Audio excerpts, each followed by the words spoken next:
ಏನು ಆಶ್ಚರ್ಯವಿಲ್ಲ.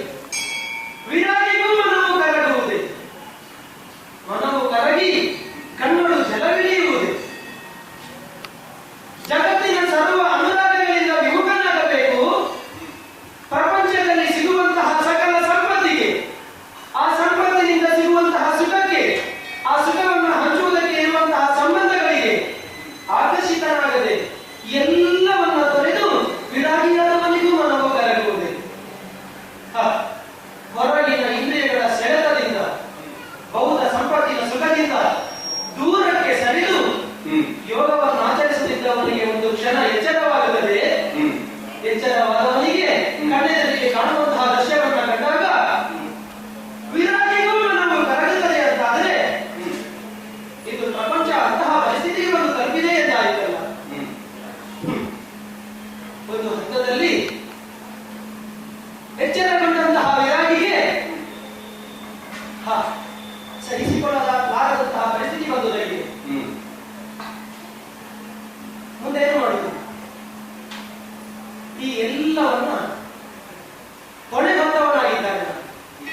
ಅಂದರೆ ಯಾವುದರ ಮೇಲೆ ಅನುರಾಗವನ್ನು ಹೊಂದಿರದೇ ಇದ್ದರೂ ಮೋಕ್ಷದ ಅನುರಾಗವನ್ನು ಹೊಂದಿದವನಿದ್ದೇನೆ.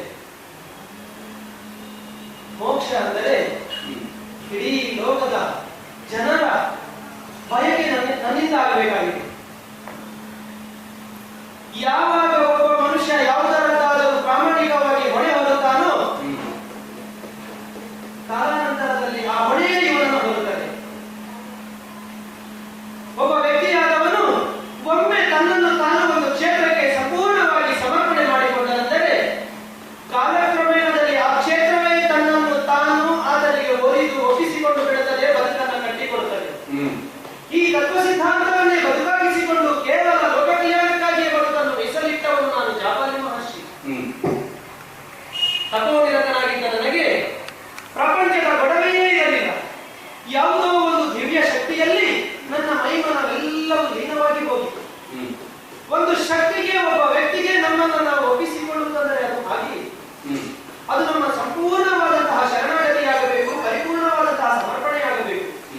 ಆಗ ಮಾತ್ರವೇ ನಾವು ಒಪ್ಪಿಸಿಕೊಂಡಂತಹ ಪ್ರಪಂಚವನ್ನ ಬಿಟ್ಟು ಪರ ಪ್ರಪಂಚದ ಅರಿವೇ ಇಲ್ಲದ ಹಾಗೆ ಬದುಕುವುದಕ್ಕೆ ಸಾಧ್ಯವಾಗುತ್ತದೆ, ಸಾಧನೆ ಮಾಡುವುದಕ್ಕೆ ಸಾಧ್ಯವಾಗುತ್ತದೆ. ಆದರೆ ಎಲ್ಲ ಸಾಧನೆಗಳು ಸಾಧ್ಯ ಆಗಬೇಕು ಅಂತಾದರೆ ಮೊದಲನೆಯದಾಗಿ ಮೂಲಭೂತವಾಗಿ ಒಬ್ಬ ಮನುಷ್ಯನಿಗೆ ತನ್ನ ಬದುಕಿನ ಬಗೆಗೆ ಪ್ರಶ್ನೆ ಕಾಡುವುದಕ್ಕೆ ಆರಂಭವಾಗುತ್ತದೆ. ಯಾವಾಗ ಒಬ್ಬ ಮನುಷ್ಯನಿಗೆ ಪ್ರಶ್ನೆ ಕಾಡುವುದಕ್ಕೆ ಆರಂಭವಾಗುತ್ತದೋ ಕಾಡಿಗೆ ಬರುತ್ತಾರೆ. ಹಾಗಿಂದ ಕಾಡಿಗೆ ಬರುವಂತಹ ಪ್ರಶ್ನೆ ಕಾಡಬೇಕಲ್ಲ, ಕಾಡಿದರೂ ಕೂಡ ಉತ್ತರ ಸಿಗುವಂತಹ ಕಾಡು ಬೇಕಲ್ಲ. ಇಂಥ ಕಾಡೆಲ್ಲ ಬರಡಾಗಿ ಹೋಗಿದೆ, ಭೂಮಿಯೆಲ್ಲ ಬರಡಾಗಿ ಹೋಗಿದೆ.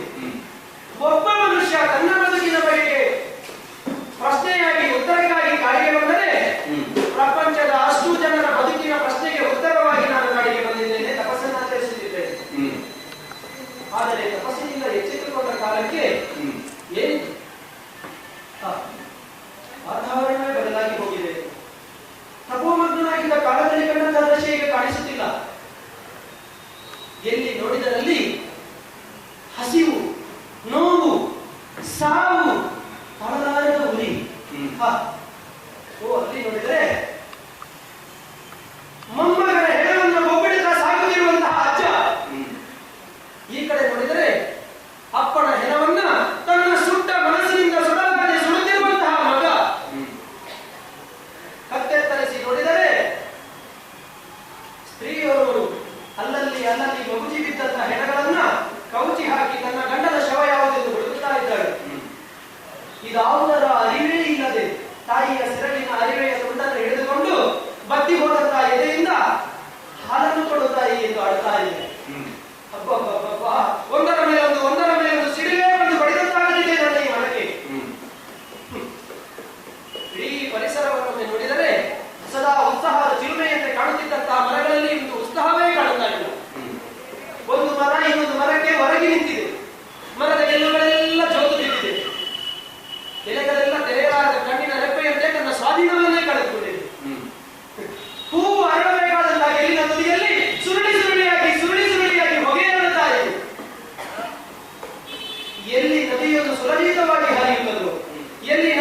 ಪರಿಶುದ್ಧವಾಗಿ ಹರಿಯುತ್ತದೋ, ಎಲ್ಲಿ ನದಿಯೊಂದು ಅಡೆತಡೆ ಇಲ್ಲದೆ ಹರಿಯುತ್ತದೋ ಅಲ್ಲಿ ಸ್ವತಃ ಹರಿವೇ ಬಂದು ನೆಲೆಯಾಡುತ್ತಾರೆ ಎಂದು ನಂಬಿದವರು ನಾವು, ಬದುಕನ್ನು ಕಟ್ಟಿಕೊಂಡವರು ನಾವು. ಆ ಕಾರಣದಿಂದಲೇ ನದಿಯ ತಟದಲ್ಲಿ ಬದುಕನ್ನು ಕಟ್ಟಿದವರು ನಾವು, ನಾಗರಿಕತೆಯನ್ನು ಬೆಳೆದುಕೊಂಡು ಬಂದಂತಹ ಪರಂಪರೆ ನಮ್ಮ.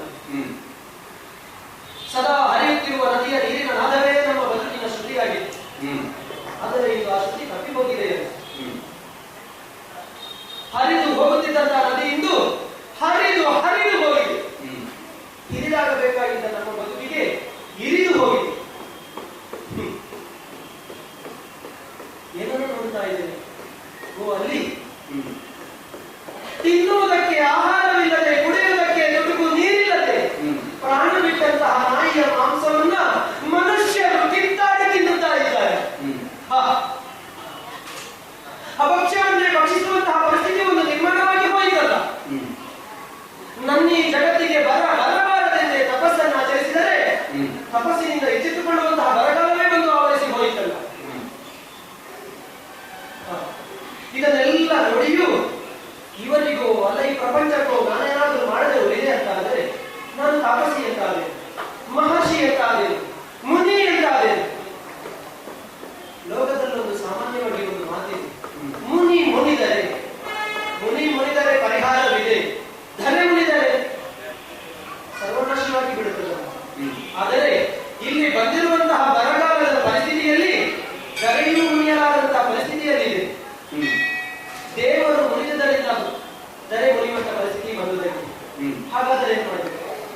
ದೇವತೆಗಳು ಸಂತುಷ್ಟರಾಗಬೇಕು, ತತ್ಪರಿಣಾಮವಾಗಿ ಇಳೆಗೆ ಮಳೆಯನ್ನು ಸುರಿಸಬೇಕು. ದೇವತೆಗಳು ಸಂತುಷ್ಟರಾಗಬೇಕು ಅಂತಾದರೆ ಯಜ್ಞ ಯಾಗಾದಿಗಳನ್ನು ಮಾಡಬೇಕು. ಅಷ್ಟು ದೊಡ್ಡ ಯಜ್ಞ ಯಾಗಾದಿಗಳನ್ನು ಮಾಡಬೇಕು ಅಂತಾದರೆ ಅಷ್ಟು ಮೊತ್ತದ ದ್ರವ್ಯಗಳು ಬೇಕಾಗುತ್ತದೆ. ದುಡಿದು ತಿನ್ನಬಲ್ಲಂತಹ ಮನುಷ್ಯನಿಗೆ ಬದುಕಲಾರದಂತಹ ಬರಗಾಲ ಭೂಲೋಕದಲ್ಲಿ ನಿರ್ಮಾಣವಾಗಿರುವಾಗ ದನಗಳು ಎದ್ದು ಬದುಕಿದ ಇದ್ದ ರೋಗಗಳೆಲ್ಲ ಸತ್ತು ಹೋಗಿದ್ದಾರೆ. ಹಾಗಾದರೆ ದೇವಲೋಕದಲ್ಲಿರುವಂತಹ ಕಾಮಧೇನು ಎನ್ನುವುದನ್ನು ಧರೆಗೆ ಕರೆದುಕೊಂಡು ಬರಬೇಕು. ಇದ್ದಾನಲ್ಲ ಸರ್ವಲೋಕದ ಒಡೆಯನಾದಂತಹ ದೇವೇಂದ್ರ, ದೇವಲೋಕಕ್ಕೆ ಹೋಗಬೇಕು, ದೇವಲೋಕವನ್ನು ಏರಬೇಕು. ಹೌದು, ಸಶರೀರವಾಗಿ ದೇವಲೋಕವನ್ನು ಏರುವಂತಹ ಸಾಮರ್ಥ್ಯವನ್ನು ಹೊಂದಿದವನಿದ್ದೇನೆ. ಪ್ರಾಣವನ್ನು ಉಳಿಸಿಕೊಂಡಿರುವಂತಹ ಮನುಷ್ಯರಿಗೆ ಧೈರ್ಯದ ಮಾತನ್ನ ಹೇಳಿದ್ದೇನೆ. ಜಾಬಾಲಿ ಮಹರ್ಷಿ ಇದೆ, ದೇವಲೋಕವನ್ನೇ ಇರುತ್ತೇನೆ, ನಿಮ್ಮೆಲ್ಲರ ಕಷ್ಟವನ್ನು ಪರಿಹರಿಸಲಿದ್ದೇನೆ. ಏನು ನೀವು ಜೊತೆಗೆ ಬರಬಹುದಿದೆಯೋ? ನೀವು ಸ್ವರ್ಗಕ್ಕೆ ಬರಬಾರದು, ನೀವು ಸ್ವರ್ಗಸ್ಥರಾಗಬಾರದೆಂದೇ ನಾನು ಸಶರೀರವಾಗಿ ಸ್ವರ್ಗವನ್ನು ಏರುವವನಿದ್ದೇನೆ. ಆದರೆ ಗಳಿಗೆ ತಡ ಮಾಡಬಾರದು, ಆದಷ್ಟು ಬೇಗನೆ ಸ್ವರ್ಗವನ್ನು ಇರುತ್ತೇನೆ. ನೋಡು,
ಒಂದು ಧೇನುವಿನಲ್ಲಿ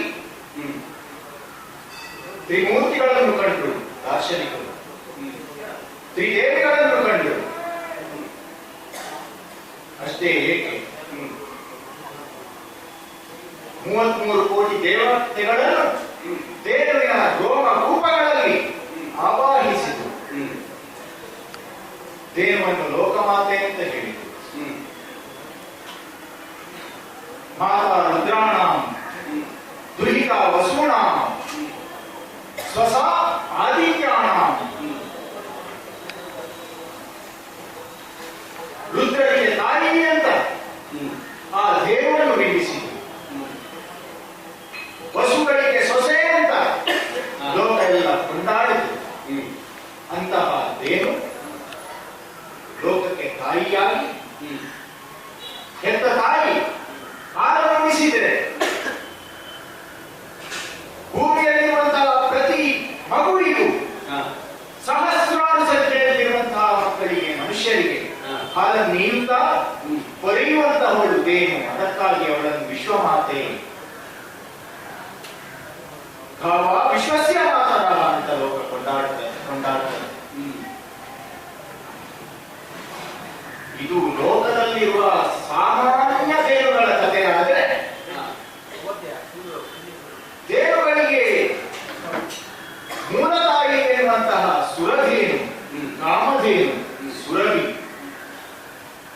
ಅವಳ ಔರಸ ಪುತ್ರಿಯಾದಂತಹ ನಂದಿನ ಒಂದು ಕಾಲದಲ್ಲಿ ರಘುವಂಶೀಯವಾದಂತಹ ದಿಲೀಪ ಸ್ವರ್ಗಾರೋಹಣವನ್ನು ಮಾಡಿ ದೇವೇಂದ್ರನ ಜೊತೆಯಾಗಿ ಇದೇ ನಂದನವನದಲ್ಲಿ ನಡೆದಾಡುತ್ತಾ ವಿಲಾಸಿಯಾಗಿ ಬರುತ್ತಿದ್ದಂತಹ ಸಂದರ್ಭದಲ್ಲಿ ನಮ್ಮಪ್ಪೆಯಾದಂತಹ ಕಾಮದೇವರನ್ನು ಅವಗಣಿಸಿ ಕಡೆಗಣಿಸಿ ಅವಳ ಶಾಪಕ್ಕೆ ತುತ್ತಾದನಂತೆ. ಅಂತಹ ಕಾಲದಲ್ಲಿ ಗತಿಗೆಟ್ಟಂತಹ ಆ ದಿಲೀಪ ಬಂದು ನಮ್ಮ ತಾಯಿಯನ್ನು ಕೇಳ್ತಾನೆ, ಶಾಪಕ್ಕೆ ವಿಶಾಪವನ್ನು ಕೊಡಬೇಕು ತಾಯಿ ಅಂತ. ನಮ್ಮ ತಾಯಿಯವರು ಪ್ರಸನ್ನಗೊಂಡು ಅವನ ಭಕ್ತಿಗೆ ಮೆಚ್ಚಿ ವಿಶಾಪವನ್ನು ಕರುಣಿಸಿದರು. ಹೇಗೆ? ತನ್ನ ಮಗಳಾದಂತಹ ನಂದಿನಿಯನ್ನು ಪೂಜಿಸು. ಪರಿಣಾಮದಲ್ಲಿ ಅವಳನ್ನು ಪ್ರಸನ್ನೀಕರಿಸಿದರೆ ನಿನಗೆ ವಿಶಾಪ ಒದಗುತ್ತದೆ ಮಗನೇ ಅಂತ ಹೇಳಿದ್ರಂತೆ. ಕಾಲಾಂತರದಲ್ಲಿ ದಿಲೀಪ ಬಗೆ ಬಗೆಯಾಗಿ ಪರಿಪರಿಯಾಗಿ ನನ್ನ ಪೂಜೆಯನ್ನು ಮಾಡುವುದರ ಮುಖೇನ ಶಾಪದಿಂದ ವಿಮುಕ್ತನಾದ. ಹುಟ್ಟುವಾಗ ಎಲ್ಲರಿಗೂ ಹಾಗೆ ಉಸಿರಿರ್ತದೆ, ಹೆಸರಿರುವುದಿಲ್ಲ. ಸಾಯುವಾಗ ಹೆಸರಿರ್ತದೆ, ಉಸಿರಿರುವುದಿಲ್ಲ. ನಮಗೆ ಹಾಗೆ ಹುಟ್ಟಿದಲ್ಲಿದ್ದರೆ ಹಾಗೆ ಹೆಸರು ಯಾವಾಗಲೂ ಇರ್ತದೆ. ಹೇಗೆ? ಈ ರೀತಿ ನಾವು ಮಾಡುವಂತಹ ಪ್ರತಿಯೊಂದು ಕೆಲಸದಲ್ಲಿಯೂ ಒಂದು ರೀತಿಯಾದಂತಹ ಒಂದು ಕಥೆಯೋ ಅದೇ ಮುಂದಕ್ಕೆ ಲೋಕಕ್ಕೆ ಶಾಸ್ತ್ರಾಕಾರವಾಗಿ ಬರುವ ಹಾಗೆ ಮಾಡುವಂತಹ ವಿಭಿನ್ನವಾದಂತಹ 4 ಜನರು ತಾಯಿಯಾದಂತಹ ನಂದಿನಿ ಹೀಗೆ ಮಾಡಿದ್ದು, ರಘುವಂಶಕ್ಕೆ ವಿಶಾಪವನ್ನು ಕೊಟ್ಟಳು. ಇಷ್ಟೆಲ್ಲ ಯಾಕೆ ಹೇಳುವುದು? ನಮ್ಮ ದೊಡ್ಡತನವನ್ನು ನಾವು ಹೇಳಿಕೊಳ್ಳುವುದು. ಲೋಕದಲ್ಲಿ ಎಲ್ಲರೂ ಹೇಳ್ತಾರೆ, ಕೇಳಿ ಕೇಳಿ ನಮ್ಮ ತಾಯಿ ಇರಲಿಲ್ಲ. ನಂದನವನದಲ್ಲಿ ನಾನೊಬ್ಬಳೇ ಸಂಚರಿಸ್ತಾ ಬಂದವರು ಬಂದು ಕಲ್ಪವೃಕ್ಷದ ಈ ತಟಿಯಲ್ಲಿ ಆ ನೆರಳಿನ ಅಡಿಗೆ ಸ್ವಲ್ಪ ವಿಶ್ರಾಂತಿಯನ್ನು ಪಡೆದರೆ ಹೇಗೆ? ಅದನ್ನೇ ಮಾಡೋಣಂತೆ.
ನಮ್ಮ ಭೂಲೋಕದಲ್ಲಿ ಕಣ್ಣು ಕೆಳರಿಯದಂತಹ ಬರಗಾಲವನ್ನು ನಿರ್ಮಾಣವಾಗಿದೆ.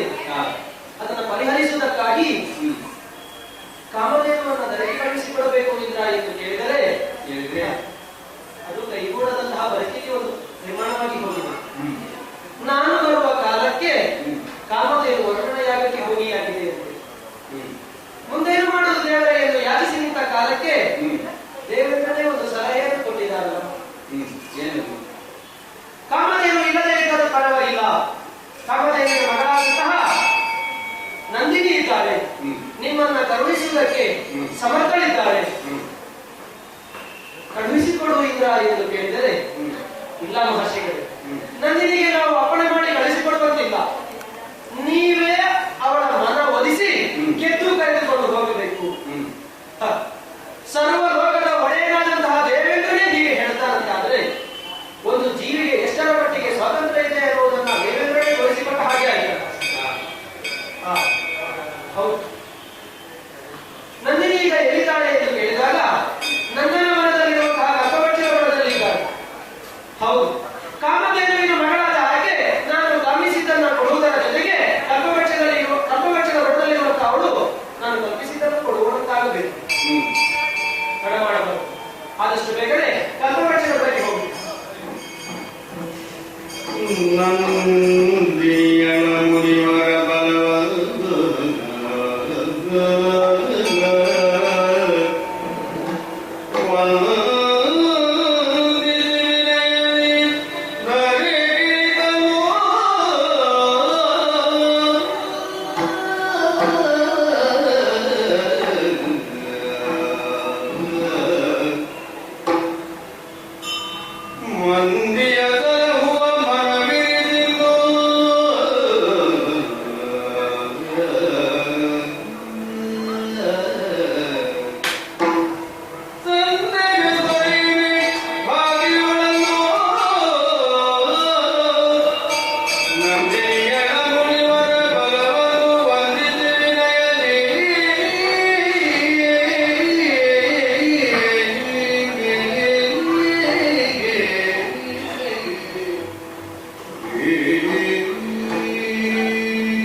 ನಿಮಗೆ ಬಳಿ ಬಂದಿದ್ದೇನೆ.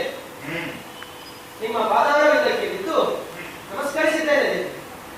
ಜೀವಿ ಎಂದು ಯಾವಾಗ ಹುಟ್ಟಿದೆ ಅನ್ನುವುದರ ಮೇಲೆ ಅದರ ಹಿರಿತನ ನಿರ್ಧಾರವಾದರೆ ಎಲ್ಲಿ ಮತ್ತು ಹೇಗೆ ಹುಟ್ಟಿದೆ ಅನ್ನುವುದರ ಮೇಲೆ ಅದರ ಗಣನೆ ನಿರ್ಧಾರವಾಗುತ್ತದೆ.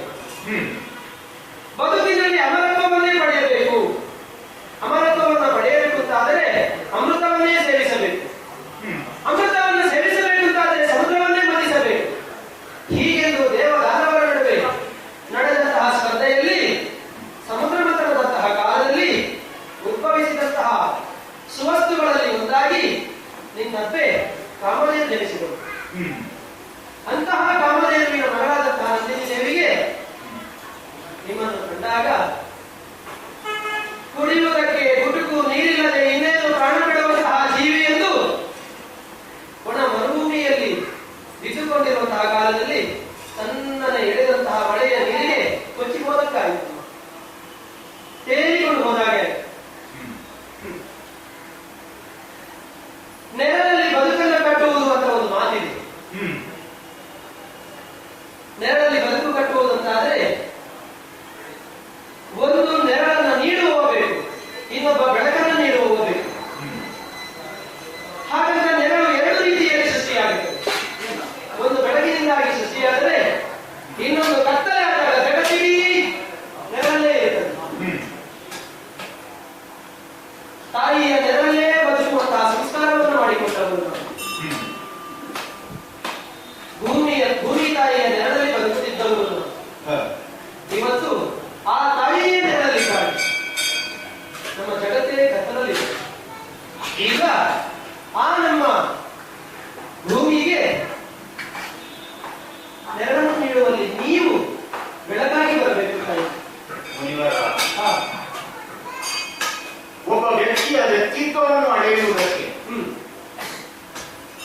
ವಪು, ವಿದ್ಯೆ, ವಾಕ್ಯ, ವಿನಯ ಮೊದಲಾದವುಗಳನ್ನು ಮಾನದಂಡವಾಗಿಸಿ ಅಳೆಯುವುದಕ್ಕೆ ಬರ್ತದೆ. ಕಾಷಾಯಾಂಧರನಾಗಿದ್ದೀನಿ. ಸುಲಲಿತವಾದ ವಾಕ್ಯದಿಂದ ನನ್ನಲ್ಲಿ ಮಾತನಾಡುತ್ತಾ ಇದ್ದೀನಿ, ಪರಿಪರಿಯಾಗಿ ಹಿಂಸಿಸ್ತಾ ಇದ್ದೀನಿ. ಆದರೂ ನತಮಸ್ತಕನಾಗಿದ್ದಿ, ಆನತನಾಗಿದ್ದಿ. ನನ್ನ ಕಾಲದ ಅಡಿಗೆ ಎರಗಿ ಸ್ತುತಿಸುವಂತಹ ನಿನ್ನಲ್ಲಿ ಉಲ್ಪಿಯಿಂದ ಉನ್ನತವಾದಂತಹ ಉಲ್ಕಲೋಕಕ್ಕೆ ಬರುವರೆ ಯಾವುದೋ ಒಂದು ಉದ್ದೇಶವನ್ನಿಟ್ಟುಕೊಂಡೇ ಬಂದವನು ಎನ್ನುವುದನ್ನು ನಿನ್ನ ಮಾತಿನ ಮುಖೇನ ನಾನು ಅರ್ಥೈಸಿಕೊಂಡೆ. ಆದರೆ ಭೂಮಿಯಲ್ಲಿ ಕತ್ತಲಾಗಿದೆ, ಅಲ್ಲಿಗೆ ಬೆಳಕನ್ನು ಇರಬೇಕು ಹೌದು ಎಂದು ಒಗ್ಗಟವಾಗಿ ಮಾತನಾಡ್ತಾ ಇದ್ದೀನಿ. ಅಂತಹ ಪರಿಸ್ಥಿತಿ ಭೂಮಿಯಲ್ಲಿ ಆಗಬೇಕು ಅಂತ ಇದ್ರೆ ಏನಾಗಿದೆ? ಅಲ್ಲಿಗೆ ಬೆಳಕನ್ನು ನೀಡುವುದಕ್ಕೆ ಸ್ವಯಂ ನಾನೇ ಬರಬೇಕು ಎನ್ನುವಂತಹ ನಿನ್ನ ಮನೋವಾಂಛೆಯಾಗೂ ಯಾಕೆ? ಇದನ್ನು ಹೇಳಬಹುದೇ? ನಂದಿನಿ ದೇವಿ, ಲೋಕ ಕಲ್ಯಾಣಕ್ಕಾಗಿಯೇ ಬದುಕನ್ನು ಮೀಸಲಿಟ್ಟವರು ನಾನು. ತಪಸ್ಸನ್ನು ಆಚರಿಸುತ್ತಿದ್ದಂತಹ ಕಾಲದಲ್ಲಿ ಎಷ್ಟು ವರ್ಷ ತಪಸ್ಸನ್ನು ಆಚರಿಸಿದ್ದೇನೆ ಎನ್ನುವುದು ನನಗೆ ಅರಿವಿಲ್ಲದಂತಹ ಪರಿಸ್ಥಿತಿ ಇತ್ತು. ಹೇಳುವುದನ್ನು ಕೇಳಿದೆ. ಸತತ 12 ವರ್ಷಗಳಿಂದ ಬರಗಾಲ ಒಂದು ಸೃಷ್ಟಿಯಾಗಿದೆ. ಮಳೆ ಬರಬೇಕಾದಂತಹ ಕಾಲದಲ್ಲಿ ಒಂದೆರಡು ದಿನ ತಡವಾದರೆ ಸಹಿಸಲಾರದಂತಹ ಪರಿಸ್ಥಿತಿ ನಮ್ಮ ಭೂಲೋಕದಲ್ಲಿ ಇದೆ. ಹಾಗಿರುವಾಗ ಸತತವಾಗಿ 12 ವರ್ಷ ಮಳೆ ಬರದೇ ಇದ್ದರೆ ಹೇಗಾಗಬೇಕು ತಾಯಿ? ಭೂಲೋಕದಲ್ಲಿ ಇದ್ದಂತಹ ಜೀವಿಗಳೆಲ್ಲ ಆವಾಸ ತಾಣಕ್ಕೆ ತಲುಪಿದೆ. ಇದನ್ನೆಲ್ಲ ಪರಿಹರಿಸಬೇಕು ಅಂತಾದರೆ ನಾವು ದೇವತೆಗಳನ್ನು ಸಂತುಷ್ಟರನ್ನಾಗಿಸಬೇಕು. ದೇವತೆಗಳನ್ನು ಸಂತುಷ್ಟರಾಗಿಸಬೇಕಂತಾದರೆ ಯಜ್ಞ ಯಾಗಾದಿಗಳನ್ನು ಮಾಡಬೇಕು. ಯಜ್ಞ ಯಾಗಾದಿಗಳನ್ನು ಮಾಡಬೇಕು ಅಂತಾದರೆ ಅಷ್ಟು ಮೊತ್ತದ ಭವ್ಯ ದ್ರವ್ಯಗಳು ಬೇಕು, ಅದಕ್ಕೆ ಬೇಕಾದಂತಹ ಅಷ್ಟು ಗೋವುಗಳು ಬೇಕಾಗಿದೆ. ಆದರೆ ನಮ್ಮ ಪೂರ್ವದಲ್ಲಿ ಈಗ ಒಂದೇ ಒಂದು ನೋಡುವುದಕ್ಕಾದರೂ ಗೋವು ಇಲ್ಲವಾಗಿ ಹೋಗಿದೆ. ಮುಂದೆ ಏನು ಮಾಡುವುದು ಎಂದು ಯೋಚನೆ ಮಾಡಿದಾಗ ದೇವೇಂದ್ರನಿಗೆ ಬಂದು ಬೇಡಿಕೊಂಡಾಗ ಕಾಮಧೇನುವನ್ನು ಧರೆಗೆ ಕಳಿಸಿಕೊಡಬೇಕು ಎಂದು ಕೇಳಿಕೊಂಡ ಕಾಲದಲ್ಲಿ ಕಾಮಧೇನು ವರುಣಯಾಗಕ್ಕೆ ಹೋಗಿಯಾಗಿದೆ. ಆದ್ದರಿಂದ ಕಾಮಧೇನುವಿನ ಮಗಳಾದಂತಹ ನಂದಿನಿಯನ್ನು ಕರೆದುಕೊಂಡು ಹೋಗು ದೇವೇಂದ್ರ ಸೂಚನೆ ತರ. ಯಜ್ಞ ಯಾಗಾದಿಗಳಿಗೆ ಉಪಕಾರವನ್ನುಂಟು ಮಾಡುವ ಹಾಗೆ ಆಗಬೇಕು. ಜಾಬಾಲಿ ಮುನಿವರ ಒಳ್ಳೆಯದುಂಟು. ನೇರವಾಗಿ ಬಂದವನೇ ಬಗೆ ಬಗೆಯಾಗಿ ನನ್ನನ್ನು ಪೂಜಿಸಿದಾಗಲೇ ನಾನು ಅರ್ಥವಿಸಿಕೊಂಡೆ. ಇದರ ಒಳಗೆ ಒಂದು ಗುಟ್ಟು ಏನೋ ಉಂಟು ಅಂತ. ಆದ್ರೆ ಒಂದುಂಟು, ನೀನು ಮಾಡಿದಂತಹ ಪೂಜೆಗೆ ನಾನು ಪ್ರಸನ್ನಳೇ ಹೌದು. ಆದ್ರೆ ಏನು ಮಾಡೋಣ, ನಿನ್ನ ಪೂಜೆಗೆ ಮೆಚ್ಚಿ ವರವನ್ನು ಈಗಲೇ ಕೊಡಬೇಕು ಎನ್ನುವಂತಹ ಆ ನಿಲುವು ನನ್ನದು ಈಗ ಇಲ್ಲ. ಯಾಕೆ? ಈಗ ಒಂದು ಬೀಜವನ್ನು ಹಾಕ್ತೇವೆ, ಬೀಜ ಹಾಕುವವರಿಗೆ ಮನಸ್ಸುಂಟು ಈಗಲೇ ಗಿಡ ಆಗಲಿ, ಈಗಲೇ ಫಲ ಸಿಗಲಿ ಎನ್ನುವುದು. ಅದಕ್ಕೆ ಸರಿಯಾದಂತಹ ಸಮಯ ಸಂದರ್ಭಗಳು ಬರಬೇಕು. ಸದ್ಯಕ್ಕಂತೂ ನೀನು ಬಿತ್ತಿದಂತಹ ಬೀಜಕ್ಕೆ ಮೊಳಕೆ ಒಡೆಯುವಂತಹ ಸಮಯ ಸರಿಯಾಗಿಲ್ಲ ಅಂತ ನಾನು ಭಾವಿಸ್ತೇನೆ. ಹಾಗಾಗಿ ವಿನಮ್ರವಾಗಿ ನಿನ್ನಲ್ಲಿ ನಾನು ಹೇಳ್ತೇನೆ, ನಿನ್ನ ಪೂಜೆಗೆ ಫಲವನ್ನು ಕೊಡುವಂತಹ ಮನಸ್ಸಾಗಲಿ ಇಚ್ಛೆಯಾಗಲಿ ನನಗಿಲ್ಲ. ನೀನು ಭೂಲೋಕಕ್ಕೆ ಮತ್ತೆ ಮರಳಿ ಹೋಗಬಹುದು. ನಂದಿನಿ ದೇವಿ, ಇಂದು ಬಿತ್ತಿದ ಬೀಜಕ್ಕೆ ಹಿಂದೆ ಫಲ ನೀಡಬೇಕು. ಭೂಲೋಕದಲ್ಲಿರುವಂತಹ ಸಾಮಾನ್ಯ ಕೃಷಿಕನೋರ್ವ ಬಿತ್ತಿದಂತಾದ್ರೆ ಅದು ಯಾವಾಗ ಮೊಳಕೆ ಬರ್ತದೆ, ಯಾವಾಗ ಫಲವನ್ನು ಕೊಡುತ್ತದೆ ಅನ್ನುವಂತಹ ಜ್ಞಾನ ಅವನಿಗೆ ಇರ್ತದೆ. ಆದ್ರೆ ನಾನು ಮಹರ್ಷಿ ಇದ್ದೇನೆ, ಸಶರೀರವಾಗಿ ದೇವಲೋಕವನ್ನು ಏರುವಂತಹ ಸಾಮರ್ಥ್ಯವನ್ನು ಹೊಂದಿದವನಿದ್ದೇನೆ. ಈ ಮೂಲಕ ನನ್ನ ಬೇಡಿಕೆ, ಇಂದು ಬಿತ್ತಿದ ನನ್ನ ಈ ಬೀಜಕ್ಕೆ ಹಿಂದೆ ಫಲ ನೀಡಬೇಕು, ಹಿಂದೆ ಫಲ ನೀಡುವ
ನಮ್ಮ ಧರ್ಮ 3 ಸಿದ್ಧಾಂತಗಳ ಮೇಲೆ ನೆಲೆ ನಿಂತಿದೆ.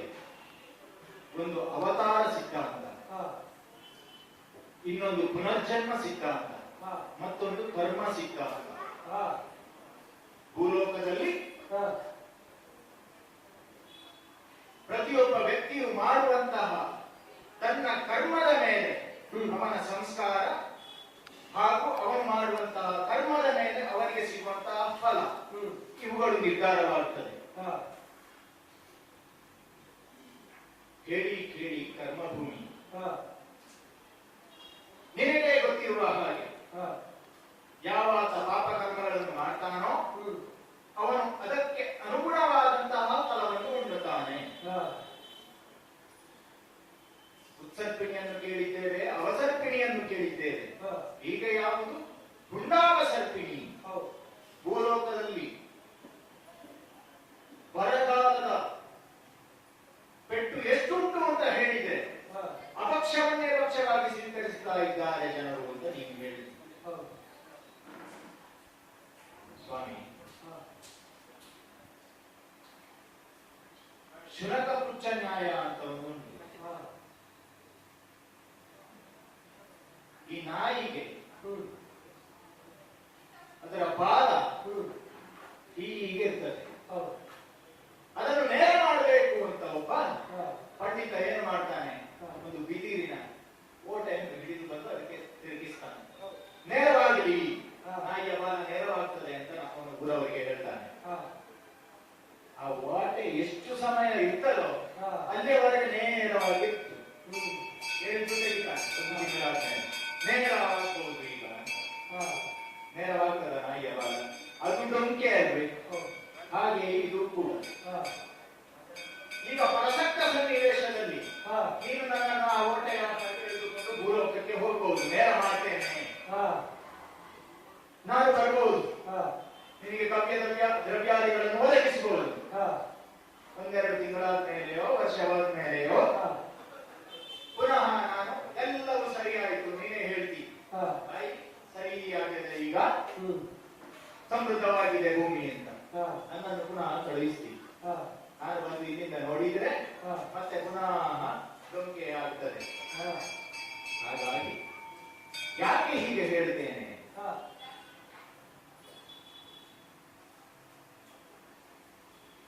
ಗತ ಅನೇಕವಾದಂತಹ ಯುಗಗಳಿಂದ ಒಂದೊಂದೇ ಯುಗವನ್ನು ನೋಡಿದ್ರೂ ಕೂಡ ಅಲ್ಲಿ ಆದಂತಹ ಒಂದೊಂದು ಘಟನೆಗಳನ್ನು ನಾವು ಉಲ್ಲೇಖಿಸಿದರೂ ಕೂಡ ಪ್ರತಿಯೊಂದು ಘಟನೆಯಿಂದಲೂ ಲೋಕದಲ್ಲಿರುವಂತಹ ಪ್ರತಿಯೊಬ್ಬ ವ್ಯಕ್ತಿಯು ಆ ಘಟನೆಯಿಂದ ಉಂಟಾದಂತಹ ಆ ಕಥೆಯಿಂದ ಇರುವಂತಹ ಸಾರಾಂಶವನ್ನು ತೆಗೆದು ಆ ನೀತಿಯನ್ನು ತನ್ನ ಜೀವನದಲ್ಲಿ ಅಳವಡಿಸಿಕೊಂಡಾಗ ಅದನ್ನು ಅಳವಡಿಸಿಕೊಳ್ಳಬೇಕು ಎನ್ನುವಂತಹ ಉದ್ದೇಶದಿಂದಲೇ ಪುರಾಣಗಳು, ವೇದಗಳು, ವೇದಾಂಗಗಳು, ಶ್ರುತಿಯು ಯಾವುದೋ ಎಲ್ಲವನ್ನು ಅದಕ್ಕಾಗಿ ಶಾಸ್ತ್ರ ರೂಪವಾಗಿ ಬರೆದಿಟ್ಟು, ಶಾಸ್ತ್ರ ಅಂದ್ರೆ ಹಾಗೆ ಅದಕ್ಕೊಂದು ವಿಧಿ ಅಂತ ಇರ್ತದೆ, ಅದಕ್ಕೊಂದು ನಿಷಿದ್ಧ ಅಂತ ಇರ್ತದೆ. ಉದಾಹರಣೆಗೆ ದನವನ್ನು ಪೂಜಿಸಬೇಕು, ಇದು ವಿಧಿ. ಇನ್ನು ಅದರಲ್ಲಿ ಹೇಳ್ತದೆ ದನದ ಮಾಂಸವನ್ನು ತಿನ್ನಬೇಡ, ಅದು ನಿಷಿದ್ಧ. ಆದ್ರೆ ಏನ್ ಮಾಡ್ಲಿ, ಲೋಕದಲ್ಲಿ ಆ ನಿಷಿದ್ಧವನ್ನೇ ಮಾಡ್ತಾರೆ. ದನದ ಮಾಂಸವನ್ನು ತಿನ್ನಬೇಕು, ಬೇರೆಯವರ ಹಟ್ಟಿಗೆ ನುಗ್ಗಿಯಾದ್ರೂ ದನವನ್ನು ಕರೆದುಕೊಂಡು ಹೋಗಿ ತಿನ್ನುವಂತಹ ದೃಷ್ಟಾಂತವನ್ನು ನಾವು ನೋಡ್ತೇವೆ. ಯಾರೋ ಒಂದು ಪಂಗಡ ಉಂಟಂತೆ, ಅರುಣಾಸುರ ಎನ್ನುವಂತಹ ರಾಕ್ಷಸನ ಪಂಗಡ, ಅಸುರರು. ಅಂತಹ ಅಸುರರೇ ಇರುವಂತಹ ಭೂಮಿಗೆ, ಗರ್ವಿಷ್ಠರಾಗಿರುವಂತಹ ಅಂತಹ ಅಸುರರೇ ಇರುವಂತಹ ಭೂಮಿಗೆ, ಆ ಪಾಪಭೂಯಿಷ್ಠವಾದಂತಹ ಭೂಮಿಗೆ ನಾನು ಬರುವುದು ಸಾಧ್ಯವೇ ಇಲ್ಲದ ಮಾತು. ದೇವಿ, ಶುನಕ ಪುಚ್ಚದ ನ್ಯಾಯವನ್ನ ಹೇಳಿದೆ.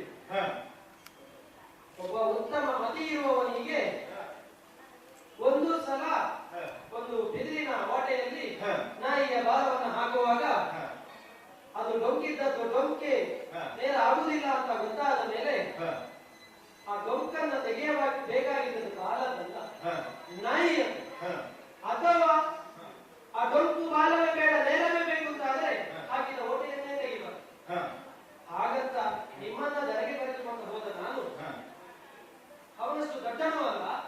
ಮತ್ತೆ ಹೇಗೆ ಡೊಂಕಾಗಿದೆ ಅದನ್ನು ಹೇಗೆ ನೇರ ಮಾಡಬೇಕು ಅನ್ನುವಂತಹ ಸಾಮರ್ಥ್ಯ ಇದೆ.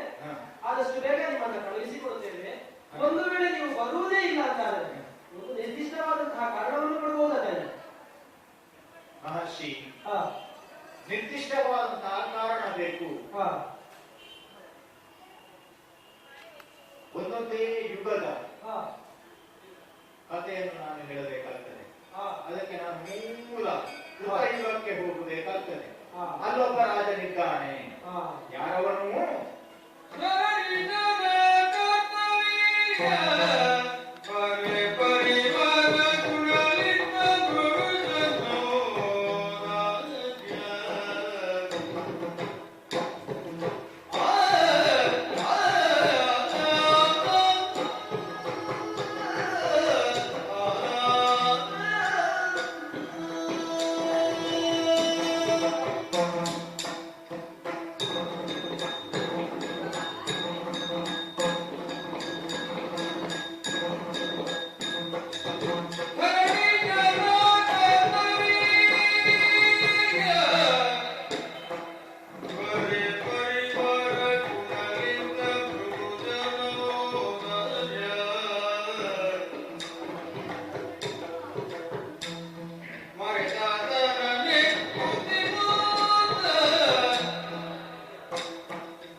ಮಹರ್ಷಿ, ಹಿಂದೆ ಕೃತಯುಗದಲ್ಲಿ ಹೈಹಯ ಎನ್ನುವಂತಹ ವಂಶವಿದ್ದಂತೆ ಕೇಳಿ ಕೇಳಿ ಚಂದ್ರವಂಶದ ಒಂದು ಭಾಗವೇ ಹೌದು. ಅಲ್ಲಿದ್ದಂತಹ ಕೃತವೀರ್ಯ ನಾಮಕರಾದಂತಹ ಒಬ್ಬ ರಾಜನಿಗೆ ಅರ್ಜುನ ಎನ್ನುವಂತಹ ಮಗನಿದ್ದನಂತೆ. ಪರ್ಯಾಯದಲ್ಲಿ ಕರ್ತವೀರ್ಯಾರ್ಜುನ ಅಂತಲೇ ಲೋಕ ಅವನನ್ನು ಕೊಂಡಾಡ್ತದೆ. ಸಹಸ್ರ ಬಾಹುಗಳನ್ನು ಹುಟ್ಟಿದಾರಭ್ಯದಿಂದ ಹೊಂದಿಕೊಂಡೇ ಬಂದಂತಹ ಕರ್ತವೀರ್ಯಾರ್ಜುನ ಮುಂದೆ ಬೆಳೆದು ನಿಂತ ಸಂದರ್ಭದಲ್ಲಿ ಗುರು ಗರ್ಗರ ನಿರ್ದೇಶನದಂತೆ ಅವತಾರಿ ಪುರುಷನಾದಂತಹ ದತ್ತಾತ್ರೇಯರ ಅಡಿಯಲ್ಲಿ ವಿದ್ಯಾರ್ಚನೆಯನ್ನು ಮಾಡ್ತಾನೆ. ವಿದ್ಯೆಯನ್ನು ಕಲಿತು ಬೆಳೆದು ನಿಂತಹ ಕರ್ತವೀರ್ಯ ತನ್ನ ರಾಜ್ಯಕ್ಕೆ ಮರಳಿ ಹೋಗಬೇಕು ಎನ್ನುವಾಗ ಗುರು ದತ್ತಾತ್ರೇಯರು ಹೇಳ್ತಾರೆ, ಚಕ್ರವರ್ತಿ ಆಗಬೇಕು ಮಗನೇ. ಚಕ್ರವರ್ತಿಯಾಗುವಂತಹ ಸಂದರ್ಭದಲ್ಲಿ ಭೂಲೋಕದಲ್ಲಿರುವಂತಹ 4 ವರ್ಗದ ಜನರನ್ನು ಸಮ ದೃಷ್ಟಿಯಿಂದ ಒಳ್ಳೆಯ ಭಂಡಕರನಾಗಿ ಆಳ್ವಿಕೆಯನ್ನು ನಡೆಸಬೇಕು ಎನ್ನುವುದಾಗಿ. ಅಷ್ಟು ಮಾತ್ರವಲ್ಲ, ಯಾವಾಗ ಬ್ರಾಹ್ಮಣ ವರ್ಗವನ್ನು ನೀನು ವಿರೋಧಿಸ್ತಿ ಅಂತಾದ್ರೆ ಆ ಸಂದರ್ಭದಲ್ಲಿ ನಿನ್ನ ನಾಶವನ್ನು ನೀನೇ ಆಹ್ವಾನಿಸಿದ ಹಾಗೆ ಅಂತ ಹೇಳ್ತಾರೆ. ಎಲ್ಲವನ್ನು ಕೇಳಿಸಿಕೊಂಡು ಹಾಗೆ ಮಾಡ್ತೇನೆ, ನುಡಿದಂತೆ ನಡೆಯುತ್ತೇನೆ ಎನ್ನುವುದಾಗಿ ಭಾಷೆಯನ್ನು ಕೊಟ್ಟಂತಹ ಕರ್ತವೀರ್ಯ ಮಾಹಿಷ್ಮತಿ ನಗರಕ್ಕೆ ಬಂದು ಚಕ್ರವರ್ತಿಯಾಗಿ ಆಳ್ವಿಕೆಯನ್ನು ನಡೆಸುತ್ತಾ ಇರ್ತಾನೆ. ಒಂದು ದಿನ ತನ್ನ ಪ್ರಜಾವರ್ಗವನ್ನು ಒಳಗೊಂಡು ಕಾಡಿಗೆ ಬೇಟೆಗೆ ಅಂತ ಹೋಗ್ತಾನೆ. ಬೇಟೆಗೆ ಹೋದಂತಹ ಸಂದರ್ಭದಲ್ಲಿ ಹಸಿವೆ ಬಾಯಾರಿಕೆಯಿಂದ ಬಳಲಿದಂತಹ ರಾಜ ಮತ್ತು ಆತನ ಪರಿವಾರ ಎಲ್ಲವರು ಅವರಿಗೆ ಕಂಡದ್ದು ಜಮದಗ್ನಿ ಮಹರ್ಷಿಗಳ ಆಶ್ರಮ. ಜಮದಗ್ನಿ ಮಹರ್ಷಿಗಳ ಆಶ್ರಮಕ್ಕೆ ಹೊರಟು ನಿಂತಹ ಕರ್ತವೀರ್ಯ ಮತ್ತು ಆತನ ಪರಿವಾರಕ್ಕೆ ಮಹರ್ಷಿಗಳ ಬಳಿ ಇದ್ದಂತಹ ಶಬಲೆ ಎನ್ನುವಂತಹ ದೇವರಿನ ಮುಖಾಂತರ ಬಂದಂತಹ ಸಹಸ್ರಾರು ಜನರಿಗೆ ಪುಷ್ಕಳವಾದಂತಹ ಶಕ್ರ ಸೋಪೇತವಾದಂತಹ ಭೋಜನವನ್ನು ಕೊಡ್ತಾರೆ. ಗೊತ್ತಾಗ್ತದೆ ಸುರದೇನುವಿನ ಕೈವಾಡ ಇಲ್ಲಿ ಉಂಟು. ಸುರದೇನುವಿನ ಅನುಗ್ರಹದಿಂದ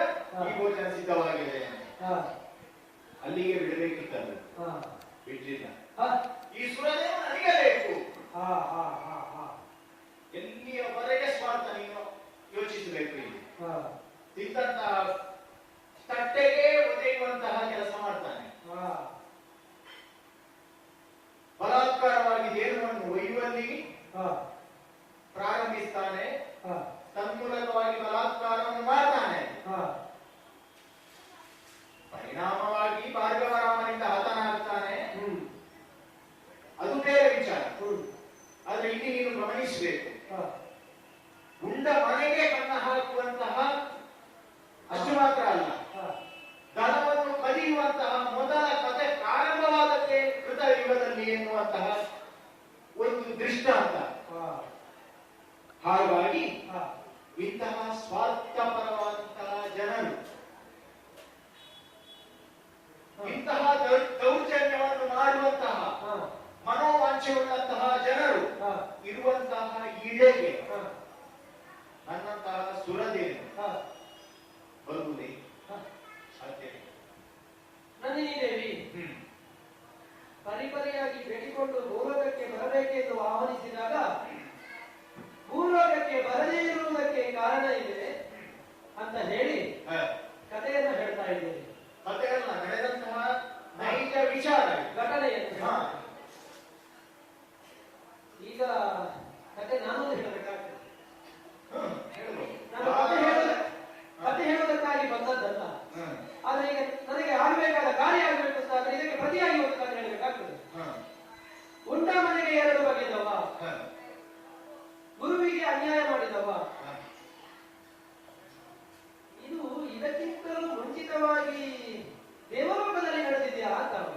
ದೇವಲೋಕದಲ್ಲಿ ಅಂದು ಗುರುವಾಕಯಾದು ಪುತ್ರನಲ್ಲಿ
ಧೇನುವಾದಂತಹ ಒಂದು ಸಂಪತ್ತು ಅದು ಅವನಿಗೆ ಸಲ್ಲಬೇಕಾಗಿತ್ತು. ಆದರೆ ಒಬ್ಬ ಅರಸನಾದವನು, ಒಬ್ಬ ಗುರುವಾದವನು ಯಾರು ಸಾರ್ವಜನಿಕರಾದಂತಹ ಬದುಕಿನಲ್ಲಿ ತನ್ನ ಬದುಕನ್ನು ಒಡಪಾಗಿಟ್ಟಿರ್ತಾರೋ ಅವರಿಗೆ ಯಾವುದೇ ರೀತಿಯ ಅನುರಾಗ ಇರಬಾರದು. ಆದರೆ ಎಲ್ಲ ಸಂಪತ್ತಿನ ಅಧಿಕಾರ ಇರ್ತದೆ, ಅದನ್ನು ತನ್ನ ಸ್ವಂತಕ್ಕಾಗಿ ಬಳಕೆ ಮಾಡಬಾರದು.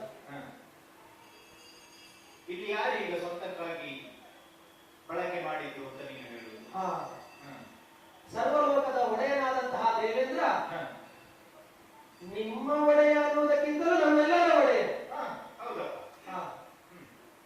ಮಾಡಿದಂತಹ ಒಂದು ತಪ್ಪನ್ನ ಇಲ್ಲಿ ಹೇಳಬೇಕಾಗುತ್ತದೆ. ನಮ್ಮಲ್ಲಿ ಹಿರಿಯ ಭಾಗವತ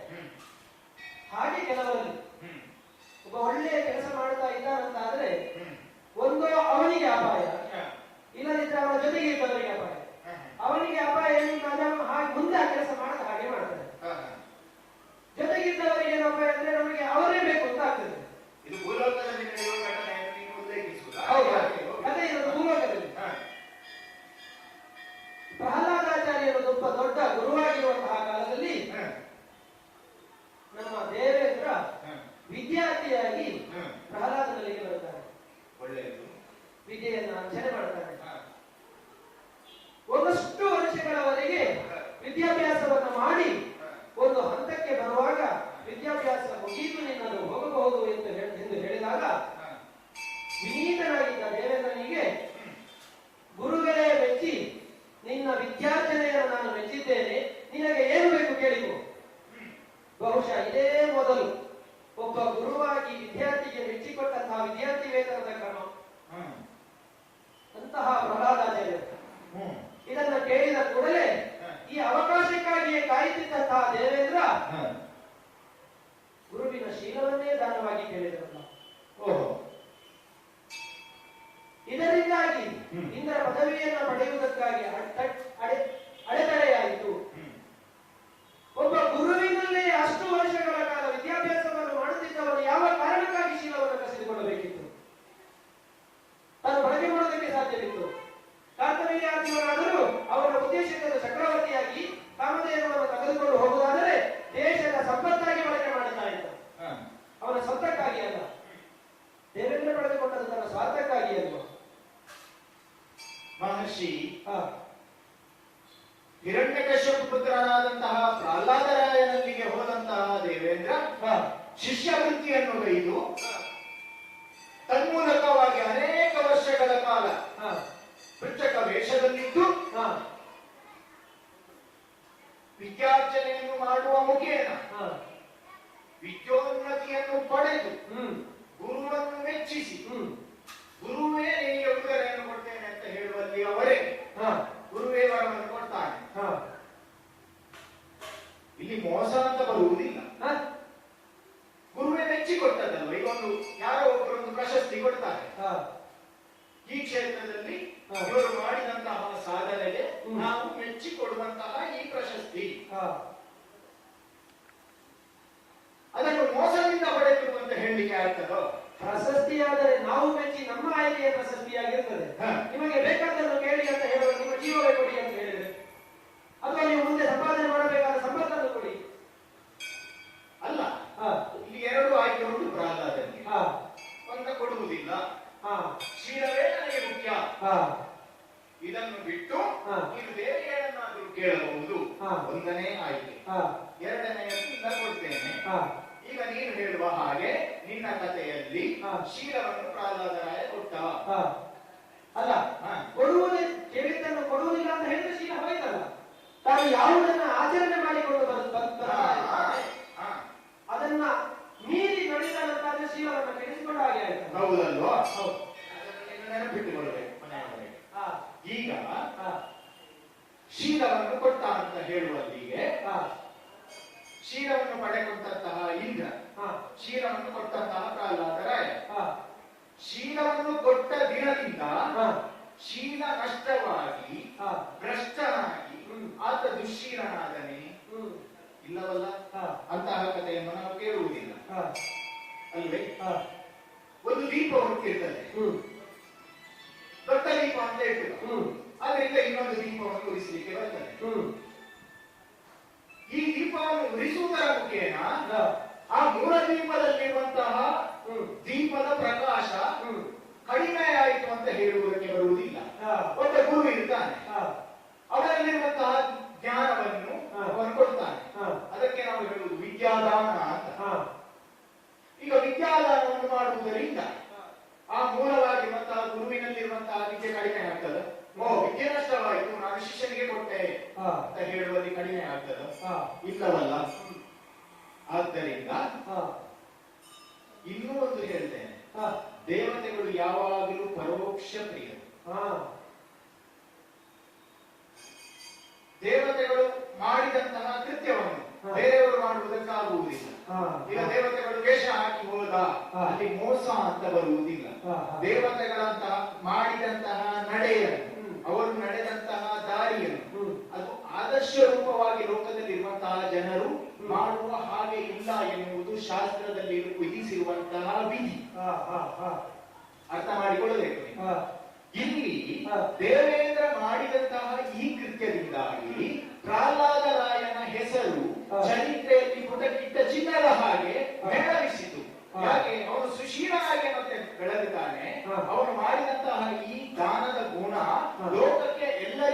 ಮಾರ್ಗದರ್ಶಕವಾಗಿ ನಿಲ್ಲಿ ಎನ್ನುವಂತಹ ಉದ್ದೇಶವನ್ನೇ ದೇವೇಂದ್ರ ಇಟ್ಟುಕೊಂಡಿರಲಿಲ್ಲ ಎನ್ನುವುದನ್ನು ನೀವು ಹೇಗೆ ಹೇಳ್ತೀವಿ? ಅಮ್ಮ, ನೀವೇ ಹೇಳುವ ಹಾಗೆ ದೊಡ್ಡದಾದ ಒಂದು ದೀಪದಿಂದ ಚಿಕ್ಕದಾದಂತಹ ಒಂದು ದೀಪ ಬೆಳಕನ್ನು ಪಡೆಯುತ್ತದೆ. ಅಂದರೆ ದೊಡ್ಡ ದೀಪ ಪ್ರಹ್ಲಾದಾಚಾರ್ಯ, ಚಿಕ್ಕ ದೀಪ ದೇವೇಂದ್ರ. ಅದು ವೇಷ ಮಾಡಿಸಿ ಬಂದದ್ರಿಂದ ನಿಮ್ಗೆ ಚಿಕ್ಕದಾಗಿ ನಾವು ಒಪ್ಪಿಕೊಳ್ಳುತ್ತೇವೆ. ಈಗ ದೊಡ್ಡ ದೀಪ ಏನೇ ಆದರೂ ದೀಪದ ಬುಡದಲ್ಲಿ ಕತ್ತಲೆ ಇರುತ್ತದೆ. ತಾನು ಪಡೆದಂತಹ ಬೆಳಕನ್ನ ದೀಪದ ಅಡಿಯಲ್ಲಿ ಇಟ್ಟಿದ್ದಾನೆ. ದೀಪದ ಅಡಿಯೂ ಬೆಳಕುತ್ತಿತ್ತು. ಸದುದ್ದೇಶದಿಂದ ತನ್ನನ್ನು ಬೆಳಕನ್ನ ಪಡೆದ ಇಲ್ಲ ಅಂತಾಗುತ್ತದೆ. ಆದರೆ ಆತ ಪಡೆದಂತಹ ಬೆಳಕನ್ನ ಬುಡದಲ್ಲಿ ಇಟ್ಟು ಸುಡುವುದಕ್ಕಾಗಿಯೇ ಇಟ್ಟಿದ್ದಾನೆ. ಈಗ ನೀನು ಹೇಳುವ ಕಥೆ ಹೇಗೆ ಉಂಟು ಗೊತ್ತುಂಟು? ಈಗ ಇನ್ನೊಂದು ಉದಾಹರಣೆ ಕೊಡ್ತೇನೆ. ಪ್ರಹ್ಲಾದರಾಯನ ಮೊಮ್ಮ ಬಲಿ ಚಕ್ರವರ್ತಿ, ಅವರು ಯಾಗವನ್ನೇ ಮಾಡ್ತಾ ಇದ್ದದ್ದು. 100 ಯಾಗವನ್ನು ಮಾಡ್ತೇನೆ, ನನಗೂ ಇಂದ್ರ ಪದವಿ ಸಿಗಲಿ ಎನ್ನುವಂತಹ ಉದ್ದೇಶದಿಂದ. ಹೌದಾ, ನೀನು ಒಪ್ಪುತ್ತೀಯ ಅದನ್ನು? ಆ ಸಂದರ್ಭದಲ್ಲಿ 3 ಲೋಕದ ಒಡೆಯನು ಅಲ್ಲ, ಸಕಲ ಬ್ರಹ್ಮಾಂಡಗಳ ಒಡೆಯನೂ ಆಗಿರುವಂತಹ ಸಾಕ್ಷಾತ್ ಶ್ರೀಮನ್ನಾರಾಯಣನೇ ಸ್ವತಃ ಅವತಾರವನ್ನು ಎತ್ತಿ ಯಾವ ದೇವೇಂದ್ರನ ತಾಯಿ ಇದ್ದಾಳೋ ಅವಳ ತಾಯಿಯ ಗರ್ಭಾಂಬುದಿಯನ್ನೇ ಬೆಳಗಿ ಬರ್ತಾನಂತೆ ವಾಮನ ರೂಪದಲ್ಲಿ. ಒಂದು ಕೇಳ್ತಾನೆ, ನನಗೆ 3 ಅಡಿ ಜಾಗ ಕೊಡು ಬರ್ತಾನೆ, 3 ಪಾದ ಕೂರುವಷ್ಟು ಜಾಗ ಕೊಡು ಬರ್ತಾನೆ. ನಾವಿಲ್ಲಿ ಯೋಚಿಸಬೇಕು, ಸಕಲ ಲೋಕಗಳ ಒಡೆಯ ಅವರಿಗೆ 3 ಅಡಿ ಇಡ್ಲಿಕ್ಕೆ ಜಾಗ ಈ ಬದಿಯಲ್ಲಿ ಕೇಳಬೇಕು. ಇದರ ಉದ್ದೇಶ ಏನು? ಆ ಮೂಲಕವಾಗಿ ಆದ್ರೂ ಇಂದ್ರ ಪದವಿ ಅಂತ ಹೇಳಿದ್ರೆ ಹೋದವರೆಲ್ಲ 100 ಯಾಗ ಮಾಡುವುದು, ನಾವು ಸುಶೀಲರು ಅಂತ ಅನ್ನಿಸಿಕೊಳ್ಳುವುದು, ತನ್ಮೂಲಕವಾಗಿ ಇಂದ್ರ ಪದವಿಯಲ್ಲಿ ಕುಳಿತುಕೊಳ್ಳುವುದು ಅಂತ ಲೆಕ್ಕವ. ಆಗ ಆಗುತ್ತಿಲ್ಲ. 100 ಯಾಗ ಮಾಡೋದಂದ್ರೆ ಅದು ಪ್ರಥಮ ಪರೀಕ್ಷೆ. ಹಾಗೆ ಈಗ ಅದಾದ್ಮೇಲೆ ಆಗಬೇಕಾದ ಸುಮಾರಿದೆ ಅಲ್ವೇ? ಹಾಗಾಗಿ ಈ ಕಥೆಗಳನ್ನೆಲ್ಲ ಬದಿಗಿರಿಸಿ ಇಲ್ಲಿ ದೇವೇಂದ್ರ ಮಾಡಿದಂತಹ ತಪ್ಪು, ಅಲ್ಲಿ ಅವನು ಮಾಡಿದಂತಹ ಲೋಪವಾಗಲಿ ದೋಷವಾಗಲಿ ನನಗೆ ಎಲ್ಲೂ ಗೋಚರವಾಗುತ್ತಾ ಇಲ್ಲ. ಹಾಗಾಗಿ ಈ ಕಥೆಯನ್ನು ಬದಿಗಿರಿಸಿ ನಿಮಗೆ ಇನ್ನೊಂದು ಕಥೆಯನ್ನು ಹೇಳ್ತೇನೆ. ಮುಂದಿನ ಯುಗದ ಕಥೆಯನ್ನು ಹೇಳ್ತೇನೆ, ತ್ರೇತಾಯುಗದ ಕಥೆಯನ್ನು ಹೇಳ್ತೇನೆ, ಕೆಲವು ಹುಡುಗರ ಕಥೆಯನ್ನು ಹೇಳ್ತೇನೆ. ಬೇರೆ ಬೇಗ ಬರಿದೆ ಚಲಭಾರ ಮಾಡಬೇಗ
ಯತಿವರ ದಕ್ಷಿಣ ಭಾಗದಲ್ಲಿರುವಂತಹ ಲಂಕಾ ಎನ್ನುವಂತಹ ರಾಷ್ಟ್ರ,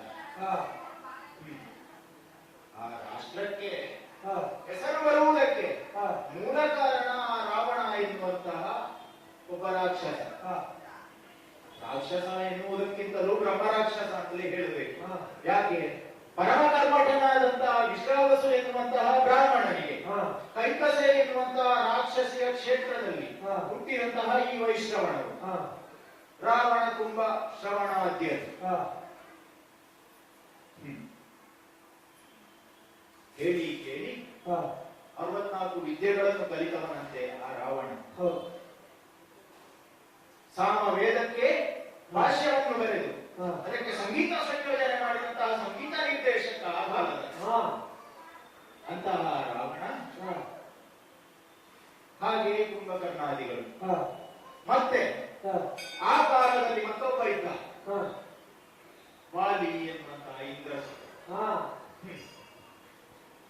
ಇವರೆಲ್ಲರೂ ಕೂಡ ಧರ್ಮ ವಿರೋಧಿಗಳಾಗಿ ಧರ್ಮ ವಿರೋಧಿ ಚಟುವಟಿಕೆಗಳನ್ನು ಮಾಡುತ್ತಾ ಯಜ್ಞ ಯಾಗಾದಿಗಳಿಗೆ ಕಂಟಕರಾಗುತ್ತಾ ಬಾಳಿ ಬದುಕಿದವರು. ಒಂದು ಕಾಲದಲ್ಲಿ ಅನರಣ್ಯ ಎನ್ನುವಂತಹ ಸೂರ್ಯವಂಶದ ರಾಜ ಯಜ್ಞ ಯಾಗಾದಿಗಳನ್ನು ಮಾಡುತ್ತಿದ್ದಂತಹ ಸಂದರ್ಭದಲ್ಲಿ ರಾಜ್ಯ ವಿಸ್ತರಣೆಯೋ ಅಲ್ಲ, ತನ್ನಲ್ಲಿ ಇಷ್ಟು ಶಕ್ತಿ ಉಂಟು ಅಂತ ತೋರಿಸುವುದಕ್ಕಾಗಿಯೋ ಬಂದಂತಹ ರಾವಣ ಯಜ್ಞ ನಿರತನಾಗಿದ್ದಂತಹ ಆ ರಾಜನ ತಲೆಯನ್ನು ಕಡಿತಾನಂತೆ. ಆ ತಲೆ ನೆಲಕ್ಕೆ ಬೀಳುವ ಮೊದಲೇ ಶಾಪವನ್ನು ಕೊಡ್ತದೆ. ನನ್ನ ವಂಶದಲ್ಲಿ 24ನೇ ತಲೆಮಾರು ಆದ ಮೇಲೆ ಹುಟ್ಟುವಂತಹ ರಾಮ ನಾಮಕರಿಂದ ನಿನ್ನ ಮರಣ ಸಂಭವಿಸ್ತದೆ ಅಂತ ಹೇಳ್ತದೆ. ರಾವಣನಿಗೆ ಆ ಹೆಸರು ಗೊತ್ತಿತ್ತು, ರಾಮ ಅಂತ ಹೇಳಿ. ಆದರೂ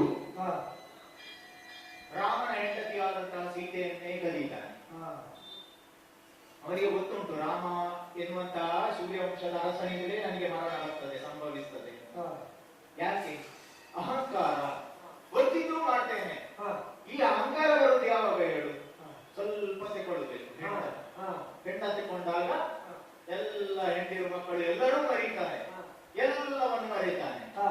ಇಲ್ಲದೆ ಹೋದ್ರೆ ಎಂತಹ ಚಾಂಡಾಲರಿರ್ಬೇಕು ಅವನು. ಆ ವಾಲಿ ಅಂತ ಇರುವಂತಹ ಇಂದ್ರನಂದನ ಹೇಳಿ ಕೇಳಿ ದೇವರ ಮಗ ಅಂತವನಲ್ಲಿ ಹೋಗಿ ಏನೋ ಸುಳ್ಯಾರಿ ಮಿತ್ರತ್ವ ಮಾಡಿಕೊಳ್ತಾನಂತೆ. ದಾರ ಪುತ್ರ ಪುರ ರಾಷ್ಟ್ರ ಲೋಕಾಚ್ಛಾದಿತ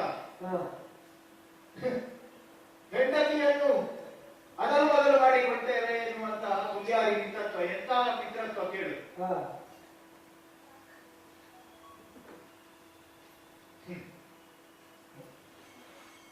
ಇನ್ನೊಂದು ಯುಗಕ್ಕೆ ಬಂದ್ರೆ ಅವತಾರಿ ಪುರುಷನಾದಂತಹ ಯಾವ ನಿರಾಕಾರ ತತ್ವವೇ ನರಾಕಾರವನ್ನು ತಾಡಿ ಬಂದಂತಹ ಶ್ರೀಕೃಷ್ಣ ಪರಮಾತ್ಮ ಇದ್ದಂತಹ ದ್ವಾಪರ ಯುಗ. ದ್ವಾಪರ ಯುಗದ ಅಂತ್ಯಕಾಲದಲ್ಲಿ ಸ್ವತಃ ಶ್ರೀಕೃಷ್ಣನ ಮಕ್ಕಳಿಗೆ ತನ್ನ 16,000 ಹೆಂಡರಿಗೆ ಹುಟ್ಟಿದಂತಹ ಸಹಸ್ರಾರು ಮಕ್ಕಳು ಯಾದವ ಸಂತತಿ ಪ್ರಯಾಗ ಕ್ಷೇತ್ರದಲ್ಲಿ ಹೆಂಡವನ್ನು ಕುಡಿಯುವ ಮುಖೇನ ಅಲ್ಲಿಗೆ ಬಂದಂತಹ ದೂರ್ವಾಸರಿಗೆ ಅವಮಾನವನ್ನು ಮಾಡುವ ಮುಖೇನ ಶಾಪವನ್ನು ಪಡೆದುಕೊಳ್ಳುತ್ತದೆ. ಅಷ್ಟು ಮಾತ್ರವಲ್ಲ, ಯಾವ ಯಾದವ ಕುಲಕ್ಕೆ ರಾಜತ್ವ ಇಲ್ಲ ಅಂತ ಹೇಳಿದಂತಹ ಆ ವಂಶಕ್ಕೆ ರಾಜತ್ವ ಇದೆ ಯಾದವರಿಗೆ ಎನ್ನುವುದನ್ನು ನಿರೂಪಿಸಿದಂತಹ ಶ್ರೀಕೃಷ್ಣನ ಯುಕ್ತ ಅವನ ಕಣ್ಣೆದುರಿನಲ್ಲಿ ಒಬ್ಬರನ್ನೊಬ್ಬರು ಹೊಡೆದಾಡಿಕೊಂಡು ಸಾಯುವಂತಹ ಒಂದು ಘಟನೆ ಸಂಭವಿಸುತ್ತದೆ. ಇದಕ್ಕೆ ಕಾರಣ ಏನು ಅಂತ ಹೇಳಿದ್ರೆ ಹೆಂಡ ಸುರ. ಅದು ಹಾಗೆ ಸುರಾಪಾನ ಆರೋಗ್ಯಕ್ಕೆ ಹಾನಿಕರ ಅಂತ ಬರ್ತಿದ್ರು ಕೂಡ ಅದನ್ನು ತೆಗೊಳ್ತಾರೆ. ಓದುವಾಗಲೇ ಒಂದು ಆಸಕ್ತಿ ಬರುವುದು, ಅದು ಹಾಗೆ. ಕುಡಿತ ಅಂತ ಹೇಳಿದ್ರೆ ಹಾಗೆ, ಕುಡಿಯುವುದು ಅಂತ ಹೇಳಿದ್ರೆ ಹಾಗೆ. ಕುಡಿದ್ರೂ ಹೆಸರು ಬರ್ತದೆ, ಕುಡಿಯದೆ ಇದ್ರೂ ಹೆಸರು ಬರ್ತದೆ. ಕುಡಿತಾನೆ ಅಂತ ಹೇಳಿದ್ರೆ ಊರಿನಲ್ಲಿ ಹೇಳ್ತಾರೆ, ಆ ಮನುಷ್ಯ ಎಂತ ಕುಡಿಯುವುದು ಒಂದೇ ಕೆಲಸ, 4 ದಿನ ಬಿಟ್ಟು ಹಾಗೆ ಹೇಳ್ತಾರೆ. ಈಗ ಕುಡಿಯುವುದಿಲ್ಲ, ಈಗ ಬಹಳ ಒಳ್ಳೆ ಜನ, ಪುನಃ ಪ್ರಾರಂಭಿಸ್ತಾನೆ, ಹಾಗೆ ಹೇಳ್ತಾರೆ. ಕುಡಿದ್ರೆ ಮಾತ್ರ ಜನ ಆಗಲಿಕ್ಕಿಲ್ಲ, ಭಾರಿ ಒಳ್ಳೆ ಮನುಷ್ಯ ಅಂತ. ಈಗ ಭಾರಿ ಒಳ್ಳೆ ಮನುಷ್ಯ ಕುಡಿಯುವುದಕ್ಕೆ ಆ ಸುರೆಯನ್ನು ತೆಗೆದುಕೊಳ್ಳುವುದಕ್ಕೆ ಹೋಗುತ್ತಾನಲ್ವ,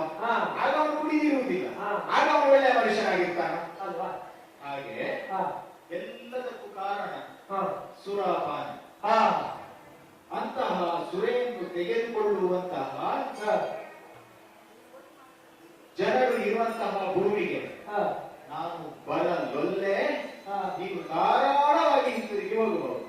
ನಂದಿನಿ ದೇವಿ, ಭೂಲೋಕದಲ್ಲಿ ಸುರೆಯನ್ನು ಕುಡಿಯುತ್ತಾರೆ, ಸೂರ್ಯಯನ್ನು ಕುಡಿಯುವಂತಹ ಜನರಿರುವ ಭೂಲೋಕಕ್ಕೆ ನಾನು ಬರಲಾರೆ. ಭೂಲೋಕಕ್ಕೆ ಸುರೆಯನ್ನು ಕುಡಿಯುವ ಕಾರಣಕ್ಕೆ ಬರದೇ ಇರುವುದಾದರೆ ಸುರೆಯನ್ನ ಕುಡಿಯುವಲ್ಲಿ ನೀವು ಇರಬಾರದಲ್ಲ. ಯಾಕೆ? ಆ ತರದೊಂದು ಕಥೆ ಇದೆ. ಓಹೋ,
ಕುಡಿದವನಿಗೆ ಈಶ್ವರ ದೇವರನ್ನು ಭೇಟಿಯಾಗಬೇಕು ಹೋಗುವುದಕ್ಕೆ ನೆನಪಾಯಿತು, ನೇರವಾಗಿ ಕೈಲಾಸಗಿರಿಗೆ ಹೋದವನ್ನೇ ಸುಮ್ಮನೆ ಇರಬೇಕು, ದೇವರ ಹತ್ರ ಮಾತಾಡಬೇಕಿತ್ತು, ಹೋದ ಕೆಲಸವನ್ನು ಮಾಡಬೇಕಿತ್ತು. ಹೊಡೆದ ಮತ್ತಿನಲ್ಲಿ ತಾನು ಹಿಡಿದುಕೊಂಡ ಆಯುಧದಲ್ಲಿ ಈಶ್ವರ ದೇವರ ತಲೆಗೆ ಹೊಡೆದ. ಅಂತಹ ದೇವೇಂದ್ರನೇ ಹೊಡೆದ ಊರಿನಲ್ಲಿ ಇರುವಂತಹ ನೀವು ಅದಕ್ಕಿಂತ ಭೂಲೋಕಕ್ಕೆ ಬರಬಹುದಲ್ಲ ಮಹರ್ಷಿ? ನಾನು ಕೇಳಿದಂತಹ ಕಥೆಯಲ್ಲಿ ದೇವೇಂದ್ರ ಕೈಲಾಸಕ್ಕೆ ಹೋಗುವಂತಹ ಸಂದರ್ಭದಲ್ಲಿ ಮಧುವನ ಎನ್ನುವಂತಹ ವನಪ್ರಾಂತದಲ್ಲಿ ಹೋಗುತ್ತಾನೆ. ಅಲ್ಲಿ ಕುಂಬರು ಎನ್ನುವಂತಹ ಇವರು ರಾಕ್ಷಸರಿರುತ್ತಾರೆ. ಅದರಲ್ಲಿ ಕುಂಬ ಎನ್ನುವಂತಹ ಅಣ್ಣ ಒಬ್ಬ ಸುರೆಯನ್ನು ಮಾರುವ ವ್ಯಕ್ತಿಯಾಗಿ, ಆ ಸುರೆಯಲ್ಲಿ ನಿಕುಂಬ ಒಂದು ಗುಳಿಗೆಯ ರೂಪದಲ್ಲಿದ್ದು ಮತ್ತನ್ನು ಭರಿಸುವ ಹಾಗೆ ಇದ್ದು ಒಂದು ನಾಟಕವನ್ನು ನಿರ್ಮಾಣ ಮಾಡ್ತಾರೆ. ಮಧುವನದ ದಾರಿಯಾಗಿ ಹೋಗುತ್ತಿದ್ದಂತಹ ಸುರಪನಿಗೆ ಬಾಯಾರಿಕೆಯಾಗುವಂತಹ ಒಂದು ಘಟನೆ ಅಲ್ಲಿ ನಿರ್ಮಾಣವಾಗುತ್ತದೆ. ಬಾಯಾರಿದಂತಹ ಸಂದರ್ಭದಲ್ಲಿ ಕುಡಿಯುವುದಕ್ಕೆ ಬೇರೆ ಯಾವ ಗತಿಯೂ ಇಲ್ಲದೆ ಅನಿವಾರ್ಯವಾಗಿ ಸುರೆಯನ್ನೇ ತೆಗೆದುಕೊಳ್ಳುತ್ತಾನೆ ದೇವೇಂದ್ರ. ಆ ಸುರೆಯಲ್ಲಿ ಮೊದಲೇ ನಿಕುಂಬ ಎನ್ನುವಂತಹ ರಾಕ್ಷಸ ಇರ್ತಾನೆ. ಮದಮತ್ತನಾದಂತಹ ಆ ನಿಕುಂಬನ ಪ್ರಭಾವಕ್ಕೆ ಒಳಗಾದಂತಹ ಈ ದೇವೇಂದ್ರ ನೇರವಾಗಿ ಕೈಲಾಸಕ್ಕೆ ಹೋಗಿ ತನ್ನ ಕೈಯಲ್ಲಿದ್ದಂತಹ ಕುಲಿಶದಿಂದ ದೇವರಿಗೆ ಬಿಡಿತಾನೆ. ದೇವರು ಕಣ್ಣು ಬೀಳ್ತಾರೆ, ನಿಡಿಲಾಕ್ಷಣ ಆಗುತ್ತಾನೆ. ಆಗ ನಮ್ಮ ಗುರುಗಳು ಹೋಗ್ತಾರಂತೆ. ಬೃಹಸ್ಪತಿ ಆಚಾರ್ಯರು ಹೋಗಿ ದೇವೇಂದ್ರ ತಪ್ಪು ಮಾಡಲಿಲ್ಲ, ಆಗ ಏನಾಗ್ತದೆ, ಬಿಟ್ಟಂತಹ ನಿಖಿಲಾಕ್ಷವನ್ನು ಏನು ಮಾಡುವುದು ಗುರುಗಳೇ ಅಂತ ಹೇಳ್ತಾರೆ ಈಶ್ವರ ದೇವರು. ಇದಾನಲ್ಲ ಒಬ್ಬ ರಾಕ್ಷಸನಿ ಕುಂಬರು, ಅವರನ್ನು ಕೊಲ್ಲಬೇಕು. ಹಾಗೆಯೇ ದೀಪಾಂತರದಲ್ಲಿರುವಂತಹ ಸಾವಿರಾರು ರಾಕ್ಷಸರಿದ್ದಾರೆ, ಅವರನ್ನು ನಾಶ ಮಾಡಬೇಕು, ನಿಖಿಲಾಕ್ಷವನ್ನು ಹೇಳ್ತಾರೆ. ಇದರಿಂದ ನಾವು ಏನು ಅರ್ಥ ಮಾಡಿಕೊಳ್ಳಬೇಕು? ದೇವರು ಕುಡಿದ್ರೆ ಒಳ್ಳೆದಾಗ್ತದೆ ಹಾಗೆಲ್ಲ. ದೇವರು ಕುಡಿಯುವುದಕ್ಕೆ ಅದು ಕಾರ್ಯ ಕಾರಣ ಸಂಬಂಧ ಇರ್ತದೆ. ಆಗಲೇ ನಾನು ಹೇಳಿದೆ, ನಾ ದೇವು ಆಚಾರ ಕ್ಷಣ. ದೇವರು ಏನು ಮಾಡ್ತಾರೆ, ಈ ದೇವತೆಗಳು ಏನು ಮಾಡ್ತಾರೆ, ಅವರ ಆಚಾರ ಏನುಂಟು, ಅವರು ನಡೆದಂತಹ ದಾರಿ ಏನುಂಟು, ಅದನ್ನು ಸಾಮಾನ್ಯರಾಗಿರುವಂತಹ ನಾವು ಅದೇ ದಾರಿಯಲ್ಲಿ ಹೋಗ್ಬೇಕು ಎನ್ನುವುದಕ್ಕೆ, ಆ ದಾರಿಯಲ್ಲಿ ಗಮನಿಸುವುದಕ್ಕೆ ಇರುವಂತಹ ದಾರಿ ದೇವರದ್ದಲ್ಲ, ದೇವತೆಗಳ ದಾರಿಯಲ್ಲ. ಒಬ್ಬ ಲೋಕದಲ್ಲಿ ಒಬ್ಬ ಮಹಾನ್ ವ್ಯಕ್ತಿ ಇರ್ಬೋದು, ನಿಮ್ಮ ಭೂಲೋಕದಲ್ಲಿ ಒಬ್ಬ ದೇಶದಲ್ಲಿರುವಂತಹ ರಾಜನೋ ಚಕ್ರವರ್ತಿಯೋ ಆದರ್ಶ ಪುರುಷನು, ಅವನು ನಡೆದಂತಹ ದಾರಿಯಲ್ಲಿ ನಡೆಯುವುದು, ಅವರು ಮಾಡಿದಂತಹ ರೀತಿಯಲ್ಲಿ ನಾವು ನಡೆಯುವುದಕ್ಕೆ ಅವನ ಆದರ್ಶ ಪುರುಷ, ಅವನು ನಡೆದಂತಹ ದಾರಿ ನೀತಿಯುತವಾಗಿದೆ, ಆ ದಾರಿಯಲ್ಲಿ ನಾನು ನಡೆದರೆ ನನಗೆ ಒಳ್ಳೆಯದಾಗ್ತದೆ. ಆದ್ರೆ ದೇವರು ನಡೆದಂತಹ ಅದರಲ್ಲಿ ತುಂಬಾ ಅರ್ಥ ಇರ್ತದೆ. ಧರ್ಮಸ್ಯ ಮೂಲ ನಿಹಿತಂಗುಹಾಯ, ಧರ್ಮದ ಮೂಲವೇ ಹಾಗೆ. ಅವನು ಈ ರೀತಿ ಮಾಡುವುದರ ಮುಖೇನ ಒಂದು ರಾಕ್ಷಸನ ಅವನತಿಗೆ ಕಾರಣವಾಗ್ತದೆ ಅಂತ ಇದ್ರೆ ಅಲ್ಲಿ ಕಾರ್ಯಕಾರಣ ಸಂಬಂಧ ಮಾತ್ರ ಇರ್ತದೆ. ಕುಂಬರನ್ನು ಕೊಲ್ಲುವುದಕ್ಕಿಂತೆ ಕಲಂದರನಂತ ಒಬ್ಬ ಹುಟ್ಟುವುದಕ್ಕಿಂತೆ ತುಳಸಿ ಮಹಾತ್ಮೆ ಆಗುವುದಕ್ಕಿಂತೆ ಇಷ್ಟೆಲ್ಲ ಕಥೆ ಉಂಟು. ಒಬ್ಬ ದೇವೇಂದ್ರ ಕುಟುಂಬದಲ್ಲಿಗೆ ಇಷ್ಟು ಕಥೆ ಉಂಟು. ಈಗ ನಿಮ್ಮ ಲೋಕದಲ್ಲಿ ಹಾಗೆ ಈಗ ಇನ್ನೊಂದು ಉಂಟು ಮಹಾತ್ಮರೇ, ಒಂದು ಚಟಕ್ಕೆ ಕುಡಿಯುವುದು ಮತ್ತೆ ಉಂಟು, ಇನ್ನೊಂದು ಅನಿವಾರ್ಯಕ್ಕೆ ಕುಡಿಯುವುದು ಅಂತ ಉಂಟು. ಚಟಕ್ಕೆ ಕುಡಿಯುವವರು ಮೂಲಕದಲ್ಲಿದ್ದಾರೆ ಅಂತ ನಾನು ಹೇಳುವುದು. ಯಾವುದೋ ಒಬ್ಬ ವರ್ಷಕ್ಕೊಮ್ಮೆ ಕುಡಿತಾನೆ, ಒಂದು ಹಬ್ಬ ಹರಿದಿನ ಇಂಥವತ್ತು ಕುಡಿತಾನೆ ಅಂತ ಇರುವುದನ್ನು ನಾನು ಹೇಳುವುದಲ್ಲ. ಆ ಚಟಕ್ಕೆ ಕುಡಿಯುವಂತಹ ಕುಡುಕ ಮಾಡುವಂತಹ ಅವನು ಸೃಷ್ಟಿಸುವಂತಹ ಅವಾಂತರಗಳನ್ನು ನಾನು ಹೇಳುತ್ತಾ ಇರುವುದು. ಅಂತಹ ಕುಡುಕರಿರುವಂತಹ ದುರೊಪ್ಪಿಗೆ ಬರುವುದಿಲ್ಲ. ಅವನೋ ಒಬ್ಬ ಅನಿವಾರ್ಯಕ್ಕೆ ತನಗೆ ಏನೋ ಸಿಕ್ಕದಿದ್ದಾಗ ಕುಡಿತಾನೆ, ಅದರಿಂದ ಏನು ಅವಾಂತರವನ್ನು ಸೃಷ್ಟಿಸುತ್ತಾನೆ. ಮೂಲಕವಾಗಿ ಅವನಿಗೆ ನಾನು ಮಾಡಿದಂತಹ ಕೃತ್ಯದ ಬಗ್ಗೆ ಅವನಿಗೆ ಗೋಚರವಾಗಿ ಅಯ್ಯೋ ನಾನು ಮಾಡಿದ್ದು ತಪ್ಪು, ಮಾಡಬಾರದಿತ್ತು, ಅನಿವಾರ್ಯವಾಗಿ ಮಾಡಿದ್ದೆ ಅಂತ ಗೊತ್ತಾಗುವುದು ಬೇರೆ. ಇನ್ನು ಒಂದುಂಟು, ಈಗ ಈ ರೀತಿ ಮಾಡಿದ್ದುದರಿಂದ ದೇವೇಂದ್ರನಿಗೆ ಏನಾಯ್ತು, ಅವನ ಕಿರೀಟ ಕೆಲವರಾದ್ರೆ ಅವನ ಸ್ಥಾನಭ್ರಷ್ಟನಾಗಿ ಹೋದ, ಅವನ ಸ್ಥಾನ ಅವನ ಕಿರೀಟ ಅವನ ತಲೆಯಿಂದ ಹೋಯಿತು. ಕಿರೀಟದಲ್ಲಿರುವಂತಹ ಒಂದು ಮುದ್ದು ಕೂಡ ಕಳಚಿ ಬೀಳಲಿಲ್ಲ. ಹಾಗಾಗಿ ಅವನ ಸ್ಥಾನಭ್ರಷ್ಟತೆಯನ್ನು ಹೊಂದಲಿಲ್ಲ. ಅವರಿಗೆ ಏನೂ ಆಗಲಿಲ್ಲ ಅಂತ ಇರುವಲ್ಲಿ ಅವನು ಮಾಡಿದ್ದು ತಪ್ಪು ಅಲ್ಲ ಅಂತ ನಾನು ವಾದಿಸಬಲ್ಲೆ. ಒಂದು ಕಾಲ ಇತ್ತು, ಕುಡಿತದರಿಂದ ಏನೇನೋ ಆಗ್ತಾ ಇತ್ತು. ಈಗ ಹಾಗೆ ಇಲ್ಲ.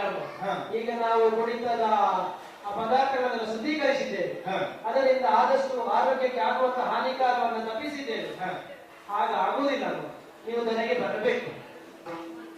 ನಿನಗೆ ಎಷ್ಟು ಕಾರಣ ಹೇಳಿದ್ರು ಗೊತ್ತಾಗುವುದಿಲ್ಲ. ಹಾ. ಇನ್ನೊಂದು ಕಾರಣ ಉಂಟು. ಇನ್ನೊಂದು ಯುಗಕ್ಕೆ ನಾನು ನಿನ್ನನ್ನು ಕರ್ಕೊಂಡು ಹೋಗ್ತೇನೆ. ಹಾ.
ಮಹರ್ಷಿ,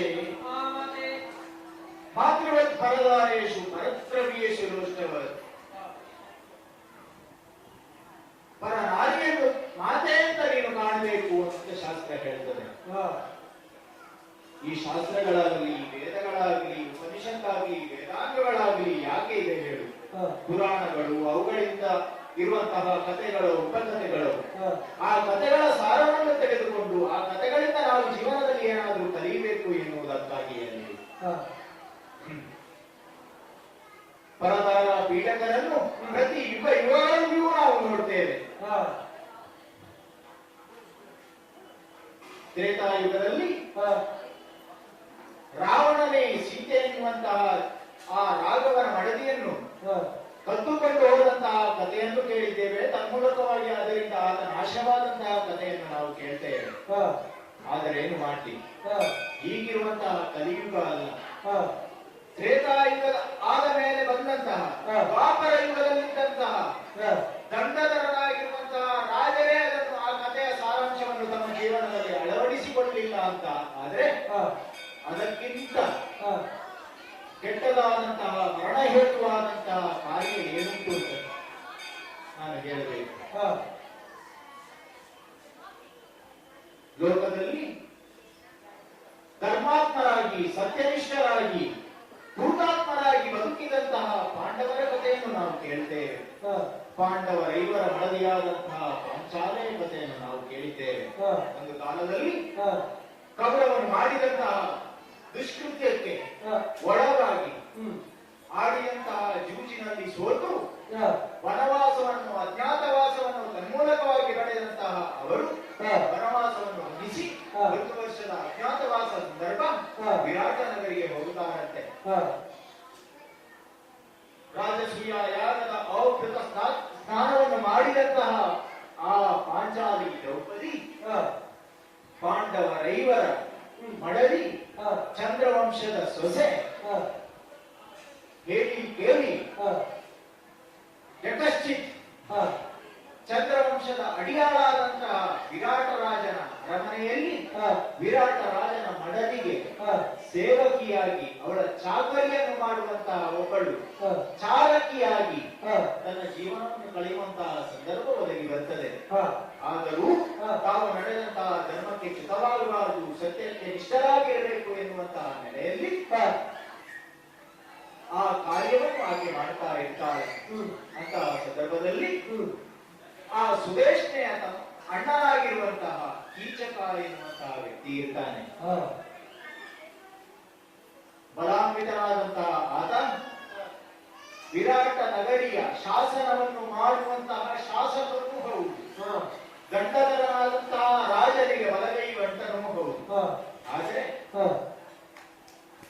ತಾನು ಮಾಡಿದಂತಹ ಶಾಸನಕ್ಕೆ ನಿಷ್ಠರಾಗಿರಬೇಕಾಗಿದ್ದಂತಹ ಕೀಚಕ ತನ್ನ ದೈಹಿಕ ವಾಂಛೆಯನ್ನು ತೀರಿಸುವುದಕ್ಕೋಸ್ಕರ, ತನ್ನ ಹಳಸಿದ ಮನೋಭಾವವನ್ನು ತೋರ್ಪಡಿಸುವುದಕ್ಕೆ ಚಾರಕಿಯಾಗಿದ್ದಂತಹ ದ್ರೌಪದಿಯನ್ನೇ ಮಾನವತ್ವವನ್ನು ಮಾಡುವಂತಹ ಕೆಲಸಕ್ಕೆ ಕೈ ಹಾಕುತ್ತಾನೆ. ಅಂತಹ ಸಂದರ್ಭದಲ್ಲಿ ಪರಿಪರಿಯಾಗಿ ದ್ರೌಪದಿ ಹೇಳ್ತಾಳಂತೆ, 5 ಗಂಧರ್ವರು ಪತಿ ಇದ್ದಾರೆ ನನಗೆ, ಅವರೊಂದು ನಿನಗೆ ಶಿಕ್ಷಿಸಬಹುದು. ಬೇರೆ ಬೇರೆ ಕಥೆಯನ್ನು ಕೊಡ್ತಾಳೆ, ಬೇರೆ ಬೇರೆ ಯುಗದಲ್ಲಿ ನಡೆದಂತಹ ದೃಷ್ಟಾಂತವನ್ನು ಹೇಳ್ತಾಳೆ. ಯಾವುದಕ್ಕೂ ಕಿವಿ ಕೊಡುವುದಿಲ್ಲ. ಯಾಕೆ? ಕಾಮಾತುರಾಣ ಲಜ್ಜ. ಕಾಮಾತುರನಾದಂತಹ ಆತ ಪರಧಾರ ಪೀಡಕನಾಗುತ್ತಾನೆ, ತನ್ಮೂಲಕವಾಗಿ ತನ್ನ ನಾಶಕ್ಕೆ ತಾನೇ ಕಾರಣನಾಗುತ್ತಾನೆ. ಈಗಲೂ ಕೂಡ ಯಾರು ಪರ ನಾರಿಯನ್ನು ಹಿಂಸಿಸ್ತಾರೋ ಶೋಷಿಸ್ತಾರೋ ಅಂತವರಿಗೆ ನಾವು ಹೇಳುವುದು ಕೀಚಕರು. ಅಂತಹ ಕೀಚಕರು ಇರುವಂತಹ ಭೂಮಿಗೆ ನಾನು ಬರುವುದು ಸಾಧ್ಯವೇ ಇಲ್ಲ, ಇವರ ಸಾಧ್ಯವೇ ಇಲ್ಲ. ನಂದಿನಿ ದೇವಿ, ಭೂಲೋಕದಲ್ಲಿ ಕೀಚಕರಂತಹ ಮನುಷ್ಯರು ಇದ್ದಾರೆ ಎನ್ನುವ ಕಾರಣಕ್ಕೆ ನೀವು ಭೂಲೋಕಕ್ಕೆ ಬರದೇ ಇರುವುದಾದರೆ ದೇವಲೋಕದಲ್ಲೂ ಕೀಚಕರು ಇದ್ದಾರೆ ಎನ್ನುವಂತಹ ನೋವು ಬಂದಿದೆ ಅಲ್ಲ ತಾಯಿ? ದೇವಲೋಕದಲ್ಲೂ ಇದ್ದಾರೆ. ಯಾರು? ಗೌತಮ ನರಸಿಯನ್ನ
ನಮ್ಮ ಭೂಲೋಕದಲ್ಲಿರುವಂತಹ ಮನುಷ್ಯರು ತಾನು ಇದ್ದಲ್ಲಿ ಇರುವುದಿಲ್ಲ. ಅಂದರೆ ತಾನು ಎಲ್ಲಿ ಇರುತ್ತೇನೋ, ತನ್ನ ಕಣ್ಣಿಗೆ ಏನು ನಡೀತಾ ಇರ್ತದೋ ಅಲ್ಲಿ ತಾನು ಭಾಗಿಯಾಗದೆ ತಾನು ತನ್ನದೇ ಲೋಕದಲ್ಲಿರುತ್ತಾನೆ. ದೇವಸ್ಥಾನಕ್ಕೆ ಭಕ್ತರಾಗಿ ಬಂದರೆ ದೇವರ ಎದುರಿಗೆ ನಿಂತು ಕೈ ಮುಗಿತಿರುವಂತಹ ಕಾಲದಲ್ಲಿ ದೇವರ ಮೂರ್ತಿಯನ್ನು ನೋಡುತ್ತಾ ಇದ್ದರೂ ಮನಸ್ಸಿನಲ್ಲಿ ಅವರಿಗೆ ಪಾದರಕ್ಷೆ ಕಾಡುತ್ತಾ ಇದ್ದರು. ಭಕ್ತಿಯಿಂದ ಕೂತುಕೊಂಡು ದೇವಸ್ಥಾನದಲ್ಲಿ ದೇವರನ್ನೇ ಧರಿಸಬೇಕಾದಂತಹ ನಾವು ನಿಮ್ಮ ಮನೆಯಲ್ಲಿ ಇವತ್ತು ಎಂತ ಪಲ್ಯ ಮಾಡಿದ್ದೀರಿ, ನಿಮ್ಮ ಮನೆಯಲ್ಲಿ ಇವತ್ತು ಏನು ಊಟ ಮಾಡಿದ್ದೀರಿ, ಇದನ್ನು ಮಾತನಾಡುವುದರಲ್ಲೇ ಕಾಲವನ್ನು ಕರೀತಾರೆ. ಅದು ಹಾಗೆ ಬೇರೆತನ ಬದುಕಿನಲ್ಲಿ ಏನಾಗ್ತದೆ ಎನ್ನುವುದನ್ನು ಅದಕ್ಕೊಂದು ನಾನು ದೃಷ್ಟಾಂತವನ್ನು, ಒಂದು ಕಥೆಯನ್ನು ನಿನಗೆ ಹೇಳ್ತೇನೆ. ಇಬ್ಬರು ಗೆಳೆಯರು ಇರ್ತಾರಂತೆ. ಇಬ್ಬರು ಗೆಳೆಯರು ಒಂದು ಸಂಜೆ ಎಲ್ಲಿಗಾದ್ರೂ ಏನಾದರೂ ಕೆಲಸ ಮಾಡಬೇಕು, ಏನಾದರೂ ಸಮಯವನ್ನು ಕಳೆಯಬೇಕು ಅಂತ ಇಬ್ಬರು ಮಾತನಾಡಿಕೊಳ್ಳುವಾಗ ಒಬ್ಬ ಗೆಳೆಯ ಹೇಳ್ತಾನಂತೆ, ನಾನೀಗ ದೇವಸ್ಥಾನಕ್ಕೆ ಹೋಗಿ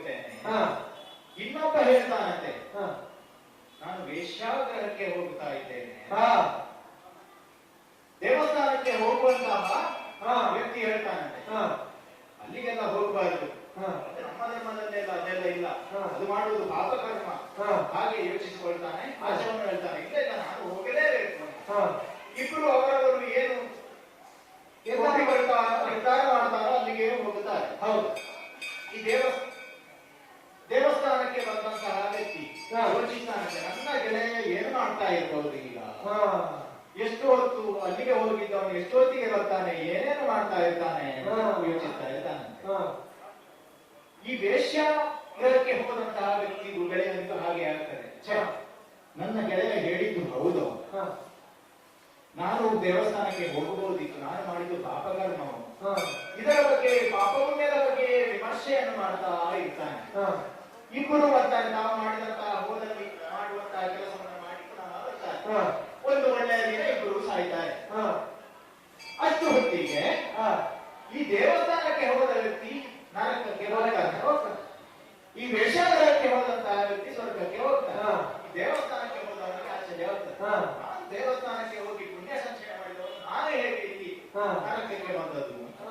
ಆಗ ಯಮಧರ್ಮರಾಯ ಏನ್ ಹೇಳ್ತಾನೆ, ನೀನು ದೇವಸ್ಥಾನಕ್ಕೆ ಹೋದದ್ದು ಸತ್ಯ, ಆದ್ರೆ ನೀನು ದೇವಸ್ಥಾನಕ್ಕೆ ಹೋಗಿ ದೇವರ ಬಗ್ಗೆ ಧ್ಯಾನಿಸುವುದನ್ನು ಬಿಟ್ಟು ಕಂಡದನ್ನು ಯೋಚಿಸಿ, ಹಾಗಾಗಿ ನಿಮಗೆ ನರಕ ಪ್ರಾಪ್ತಿಯಾಯಿತು. ವೇಷಾಲಯಕ್ಕೆ ಹೋಗಿದ್ದರೂ ಕೂಡ ಪುಣ್ಯತಮವಾದಂತಹ ದೇವರನ್ನೇ ನೆನಪಿಸುವಂತಹ ಕೆಲಸವನ್ನು ಮಾಡಿದ್ದಾನೆ ನಿನ್ನ ಗೆಳೆಯ, ಅದಕ್ಕೆ ಅವನು ಸ್ವರ್ಗ ಪ್ರಾಪ್ತವಾಗಿದೆ ಅವನಿಗೆ ಅಂತ. ಹಾಗೆಯೇ ಬೇರೆಯವರ ಮಾಡುವಂತಹ ಕೆಲಸವೇ ನಮಗೆ ಅದರ ಬಗ್ಗೆ ಯೋಚನೆ ಜಾಸ್ತಿ. ಬೇರೆಯವರ ಬದುಕಿನಲ್ಲಿ ಏನಾಗ್ತದೆ, ನನ್ನ ಬದುಕಿನಲ್ಲಿ ಏನಾಗ್ತದೆ, ನನ್ನ ಬದುಕಿನ ನೆಲೆ ಏನು, ತನ್ನ ನೆಲೆಯನ್ನು ಗ್ರಹಿಸುವುದಕ್ಕೆ ಹೆಚ್ಚಾಗಿ ಬೇರೆಯವರ ನೆಲೆ ಏನು, ಬೇರೆಯವರ ಜೀವನ ಹೇಗೆ ನಡೀತದೆ ಎನ್ನುವುದನ್ನು ತಿಳಿಯುವುದರಿಂದಲೇ ಭೂಲೋಕದಲ್ಲಿರುವಂತಹ ಜನರ ಅವರು ಮಾಡುವಂತಹ ಕರ್ಮದ ಫಲ ನಷ್ಟವಾಗಿ ಹೀಗೆ ಈಗ ಲೋಕದಲ್ಲಿ ನಡೆಯುವಂತಹ ಈ ಅಧ್ವಾನಗಳಿಗೆ ಕಾರಣ ಅದೇ ಅಂತ ನಾನು ಹೇಳುವುದು. ಅಂತ ಅಧ್ವಾನ ಇರುವಂತಹ ಭೂಲೋಕಕ್ಕೆ ನಾನು ಬರಬೇಕು ಅಂತ ಪುನಃ ನೀನು ಹೇಳ್ತಾ ಇದ್ದೀನಿ. ಹೌದು, ನಾವು ಎಲ್ಲಿ ಇರುತ್ತೇವೋ ಅಲ್ಲಿ ಸಂಪೂರ್ಣವಾಗಿ ಅದೇ ನಮ್ಮನ್ನು ನಾವು ಕೊಟ್ಟುಕೊಳ್ಳದೆ ಅಲ್ಲಿ ಇದ್ದು ಇಲ್ಲದಂತೆ ಇದ್ದು ನಮ್ಮದೇ ಆದಂತಹ ಬೇರೆಯದೇ ಲೋಕವನ್ನು ನಿರ್ಮಾಣ ಮಾಡುತ್ತೇವೆ. ತಾನು ಏನು ಯಾವ ಜಾಗದಲ್ಲಿ ಇದ್ದೇನೆ ಅಲ್ಲಿ ಇದ್ದದನ್ನು ಏನು ಅನುಭವಿಸಬೇಕು ಅದನ್ನು ಮರೆತು ಬಿಡುತ್ತೇವೆ. ದೇವೇಂದ್ರ ಸರ್ವಲೋಕದ ಒಡೆಯನಾದಂತಹ ದೇವೇಂದ್ರ ಮನಸ್ಸು ಮಾಡಿದರೆ ರಂಭಾದಿ ಮೇನಕೆಯರ ಮೇಲದಲ್ಲೇ ಇರುವಂತಹ ಅವನಿಗೂ ಭೂಲೋಕದಲ್ಲಿರುವಂತಹ ಗೌತಮನ ಅರಸಿಯ ಮೇಲೆ ವ್ಯಾಮೋಹ ಹುಟ್ಟುತ್ತದೆ. ದೇವೇಂದ್ರ ತಾನು ಮನಸ್ಸು ಮಾಡಿದ್ದನ್ನ ಕ್ಷಣ ಮಾತ್ರವೂ ತಡ ಮಾಡದೆ ಭೂಲೋಕಕ್ಕೆ ಇಳಿದು ಬರುತ್ತಾನೆ. ಇಳಿದು ಬಂದವನೇ ನೇರವಾಗಿ ದೇವೇಂದ್ರನಾಗಿಯೇ ಬರದೆ ಕೋಳಿಯ ರೂಪದಲ್ಲಿ ಬಂದು ಮುಂಜಾನೆ ಆಗುವುದಕ್ಕಿಂತ ಮುಂಚೆಯೇ ತಾನು ಕೂಗಿ ಗೌತಮನು ತನ್ನ ಅರಸಿಯನ್ನ ಬಿಟ್ಟು ಹೊರಗೆ ಹೋಗುವಂತಹ ಒಂದು ಪರಿಸ್ಥಿತಿಯನ್ನು ನಿರ್ಮಾಣ ಮಾಡಿ ಅವನಿಲ್ಲದ ವೇಳೆಯಲ್ಲಿ ಗೌತಮನ ರೂಪದಲ್ಲಿಯೇ ಒಳಗೆ ಹೋಗುತ್ತಾನೆ. ಅವನ ಆಸೆಯನ್ನು ತೀರಿಸಿಕೊಳ್ಳುತ್ತಾನೆ. ಇಂತಹ ದೇವೇಂದ್ರ ಇರುವಂತಹ ಲೋಕದಲ್ಲಿ ಇರುವ ಬದಲು ಭೂಲೋಕಕ್ಕೆ ಬರಬಹುದಲ್ವ ತಾನೆ? ಮಹರ್ಷಿ, ಕನ್ಯಾಂತರಂಗವನ್ನು ನೀನೇನು ಬಲ್ಲೆ. ಭೂತಾತ್ಮಳಾದಂತಹ ಅಹಲ್ಯೆ ತನ್ನ ಕೌಮಾರ್ಯಾವಸ್ಥೆಯಲ್ಲಿ ಇಲ್ಲ ತನ್ನ ಸ್ವಯಂವರವನ್ನು ತನ್ನ ತಂದೆ ಏರ್ಪಡಿಸಿದಂತಹ ಸಂದರ್ಭದಲ್ಲಿ 3 ಲೋಕದ ಅಧ್ಯಕ್ಷನಾದಂತಹ ದೇವೇಂದ್ರನನ್ನೇ ತಾನು ಪಡೆಯಬೇಕು ಎನ್ನುವಂತಹ ಮನೋವಾಂಛೆಯನ್ನು ವ್ಯಕ್ತಪಡಿಸಿದರಂತೆ. ಆದರೆ ಅವಳ ಮನಸ್ಸಿನಲ್ಲಿದ್ದಂತಹ ಆ ಆಸೆಗೆ ವಿರುದ್ಧವಾಗಿ ಗೌತಮನಿಗೆ ಮದುವೆಯನ್ನು ಮಾಡಿಕೊಡಲಾಗುತ್ತದೆ. ಮನಸ್ಸಿನಲ್ಲಿ ತಾನು ಭಾವಿಸಿದ್ದು ಒಂದು ಎನ್ನುವಂತಹ ಅವಳ ಅಂತರಂಗದ ಆ ಒಂದು ಆಸೆಯನ್ನು ಗ್ರಹಿಸಿದಂತಹ ದೇವೇಂದ್ರ ಇಂತಹ ಒಬ್ಬಳು ಸತಿ ಇರುತ್ತಾ ಮಹಾತ್ಮರಾದಂತಹ ಗೌತಮನಿಗೆ ಇದರಿಂದ ಅಪಕರ್ಷವಾಗುವ ಬ್ರಹ್ಮ ಪದವಿಯನ್ನು ಪಡೆಯುವುದಕ್ಕೆ ಸಮರ್ಥನಾದಂತಹ ಗೌತಮನ ಜೀವನದಲ್ಲಿ ಒಂದು ಅವಕಾಶವಾಗ್ತದೆ ತನ್ನ ಸತಿಯ ಮುಖೇನ ಎನ್ನುವುದನ್ನು ಗ್ರಹಿಸಿದಂತಹ ದೇವೇಂದ್ರ ಗೌತಮನ ರೂಪದಲ್ಲಿ ಹೋಗುತ್ತಾನೆ, ಅವಳನ್ನು ಕೂಡುತ್ತಾನೆ. ಕೂಡುವಂತಹ ಸಂದರ್ಭದಲ್ಲೂ ಕೂಡ ಅಹಲ್ಯೆಗೆ ಇದು ಗೌತಮನಲ್ಲ, ದೇವೇಂದ್ರನೇ ತನ್ನ ಜೊತೆ ಸುರತಕ್ರಿಯೆಯಲ್ಲಿ ನಿರತನಾಗಿದ್ದಾನೆ ಎನ್ನುವುದನ್ನು ಅವಳು ತಿಳಿದವಳೇ ಆಗಿದ್ಲು.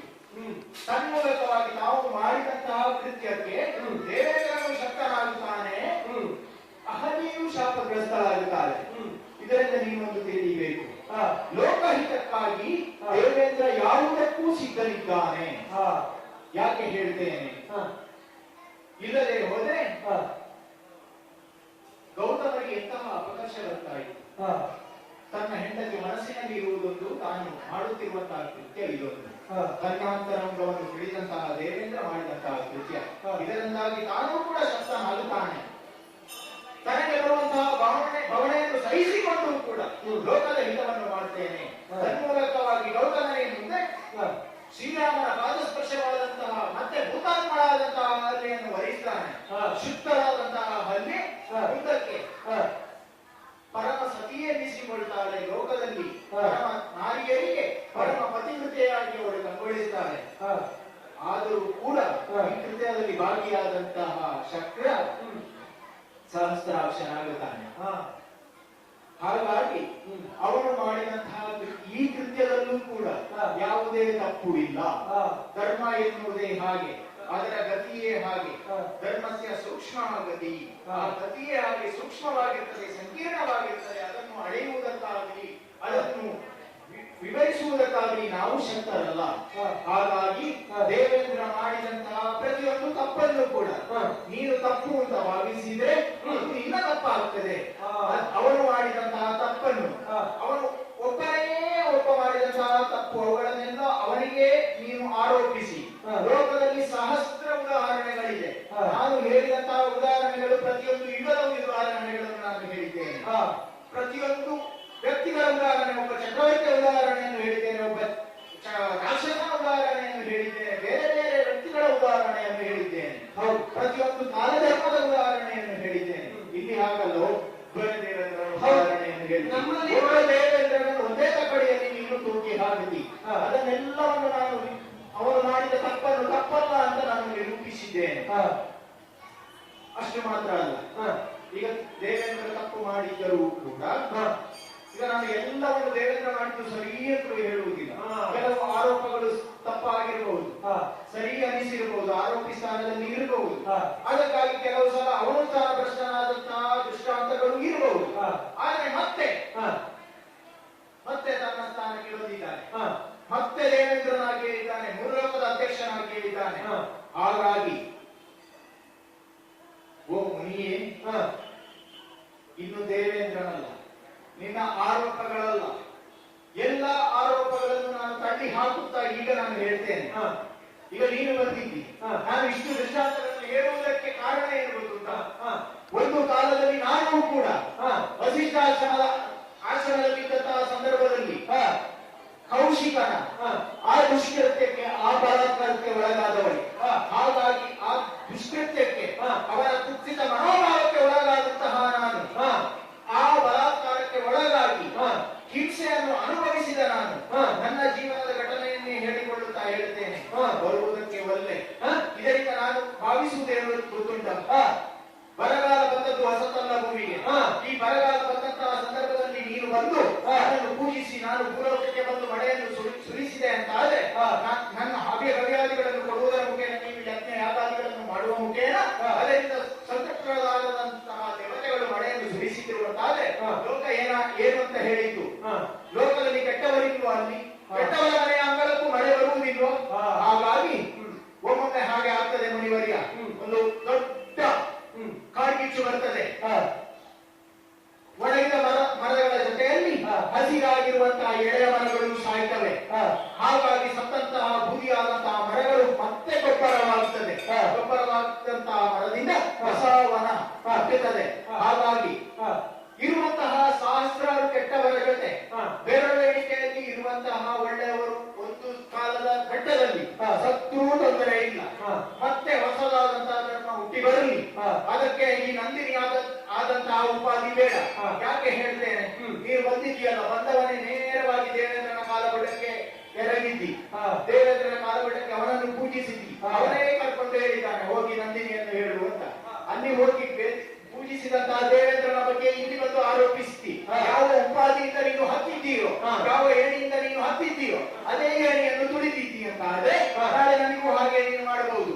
ಹಾಗಾಗಿ ಯಾವ ಗೌತಮ ಬರ್ಲಿಲ್ವೋ, ಯಾವ ಕಣ್ವ ಬರ್ಲಿಲ್ವೋ, ಯಾವ ವಸಿಷ್ಠ ಬರ್ಲಿಲ್ವೋ, ಯಾವ ವಿಶ್ವಾಮಿತ್ರ ಇಲ್ಲಿಗೆ ಬಂದು ಕೇಳಲಿಲ್ವೋ ಅಂತಹ ಬರಗಾಲ ಅಲ್ಲ ಅಂತ ನಾನು ಭಾವಿಸುತ್ತೇನೆ. ಹಾಗಾಗಿ ಇಲ್ಲಿಂದ ಜಾಬಾಲಿ ಎನ್ನುವಂತಹ ಋಷಿಯ ಉದ್ಘಾಟನೆ ಆಗಲಿ, ನಂದಿನಿಯನ್ನು ಭೂಮಿಗೆ ಉಳಿಸಿದ್ದಾನೆ. ಒಬ್ಬ ಭಾಗೀರಥಿಯನ್ನು ಕೆಳಗಿಳಿಸಿ ಅವಳಿಗೆ ಗಂಗೆಗೆ ಭಾಗೀರಥಿ ಅಂತ ಹೆಸರನ್ನು ಕೊಟ್ಟ ಹಾಗೆ ಜಾಬಾಲಿ ಕೆಳಗೆ ಇಳಿಸಿದ ನಂದಿನಿ ಅಂತ ಹೇಳಿಕೊಂಡು ಜಾಬಾಲಿ ಎನ್ನುವಂತಹ ಋಷಿಯನ್ನು ಉದ್ಘಾಟಿಸುವುದಕ್ಕೆ ನೀನು ಹೊರಟಿದ್ದಿ ಅಂತ ಆದ್ರೆ ಅಂತಹ ಮಾತಿಗೆ ಇಲ್ಲಿ ಬೆಲೆ ಇಲ್ಲ. ಈಗ ನಿಂತಿದ್ದೇನೆ, ಕಂಡ ತುಂಡವಾಗಿ ಹೋಗು ಅಂತ ಹೇಳ್ತೇನೆ. ನನ್ನ ಪೃಷ್ಠವನ್ನು ಹಿಂದೆ ಹಾಕಿ ನನ್ನ ಕಾಲಿನಿಂದ ತುಳಿಯುವುದಕ್ಕೆ ಮೊದಲು ಕೆಳಗೆ ಹೋಗುತ್ತೀಯೋ ಅದ ತುಳಿಯಬೇಕು. ಅಮ್ಮ ನಂದಿನಿ ದೇವಿ ಭಕ್ತನಾದಂತಹ ಒಬ್ಬ ವಿದ್ಯಾರ್ಥಿ, ಗುರುಕುಲದಲ್ಲಿ ವಿದ್ಯಾರ್ಥಿನಿಯನ್ನು ಮಾಡುವಂತಹ ವಿದ್ಯಾರ್ಥಿ ದೇವರಲ್ಲಿಗೆ ಬರ್ತಾನೆ. ತಾನು ಅಭ್ಯಾಸ ಮಾಡುವಂತಹ ಎಲ್ಲಾ ಶಾಸ್ತ್ರದಲ್ಲಿ ಉತ್ತೀರ್ಣನಾಗ್ತಾನೆ. ಆದರೆ ಒಂದೇ ಒಂದು ಶಾಸ್ತ್ರದಲ್ಲಿ ತನಗೆ ಕಷ್ಟ ಆಗ್ತಾ ಇದೆ. ದೇವರೇ ನನ್ನನ್ನು ಈ ಬಾರಿ ಹೇಗಾದ್ರೂ ಮಾಡಿ ಉತ್ತೀರ್ಣನಾಗಬೇಕೆಂದು ದೇವರಲ್ಲಿ ಬೇಡಿಕೊಳ್ಳುತ್ತಾನೆ.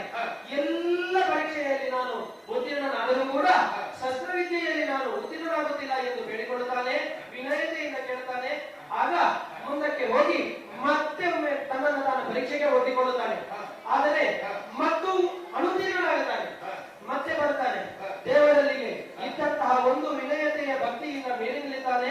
ದೇವರನ್ನು ಆತ್ಮೀಯರಾಗಿ ಕೇಳುತ್ತಾನೆ, ದೇವರೇ ನಾನು ಈ ಸಲ ಮತ್ತೆ ನಾನು ಅನುತ್ತೀರ್ಣನಾಗಿದ್ದೇನೆ. ಈ ಬಾರಿ ಮತ್ತೆ ಪರೀಕ್ಷೆಗೆ ನನ್ನನ್ನು ಒಲಿಸಿಕೊಳ್ಳುತ್ತಾ ಇದ್ದೇನೆ. ಈ ಬಾರಿ ನಾನು ಉತ್ತೀರ್ಣನಾಗಲೇಬೇಕು ಎಂದು ಕೇಳಿಕೊಳ್ಳುತ್ತಾನೆ. ಮತ್ತೊಮ್ಮೆ ಹೋಗಿ ಪರೀಕ್ಷೆಗೆ ಒಡ್ಡಿಕೊಳ್ಳುತ್ತಾನೆ. ಆಗಲೂ ಅನುತ್ತೀರ್ಣನಾಗುತ್ತಾನೆ. ಮತ್ತೆ ಬರ್ತಾನೆ, ಸ್ವಲ್ಪ ಏರು ಧ್ವನಿಯಲ್ಲಿ ಕೇಳುತ್ತಾನೆ, ದೇವರೇ ಈ ಬಾರಿ ನಾನು ಉತ್ತೀರ್ಣನಾಗಲೇಬೇಕು, ಇದು ನನ್ನ ಬೇಡಿಕೆ. ನಾನು ಭಕ್ತನಾಗಿ ನಿನ್ನಲ್ಲಿ ಕೇಳುವಂತಹ ನನ್ನ ಬೇಡಿಕೆಯನ್ನು ಈಡೇರಿಸಲೇಬೇಕು ಎಂದು ಕೇಳಿ ಮತ್ತೊಮ್ಮೆ ಹೋಗಿ ತನ್ನ ಪರೀಕ್ಷೆಗೆ ಒಡ್ಡಿಸಿಕೊಳ್ಳುತ್ತಾನೆ.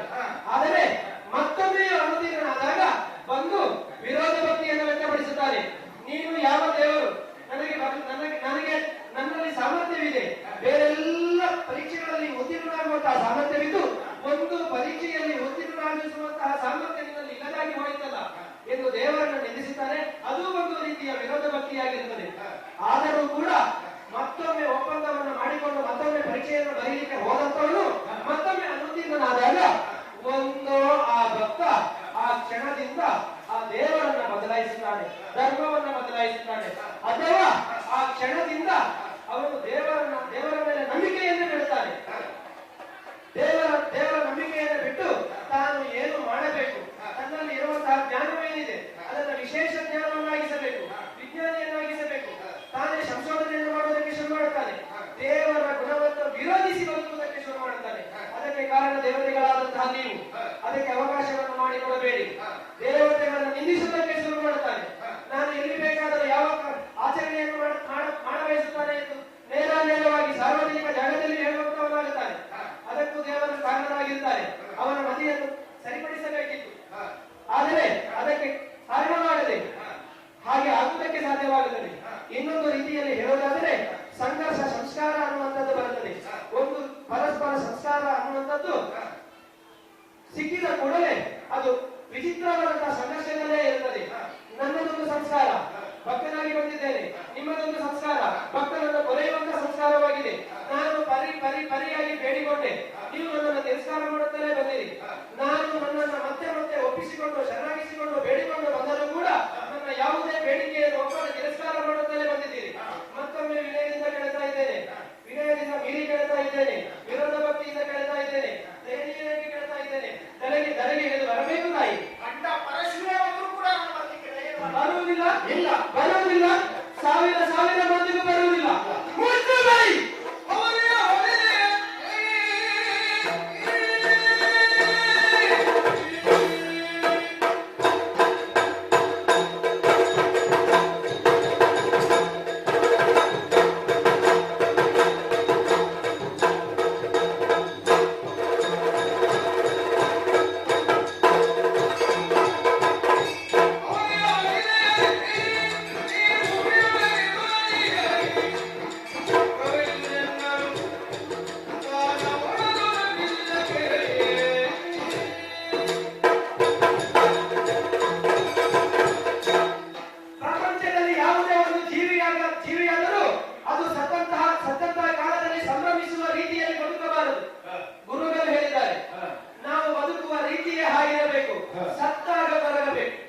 ಸತ್ತಾಗ ಸಂಭ್ರಮ ಆಚರಿಸುವಂತಹ ಸಾವು ನಮಗೆ ಬರಬಾರದು.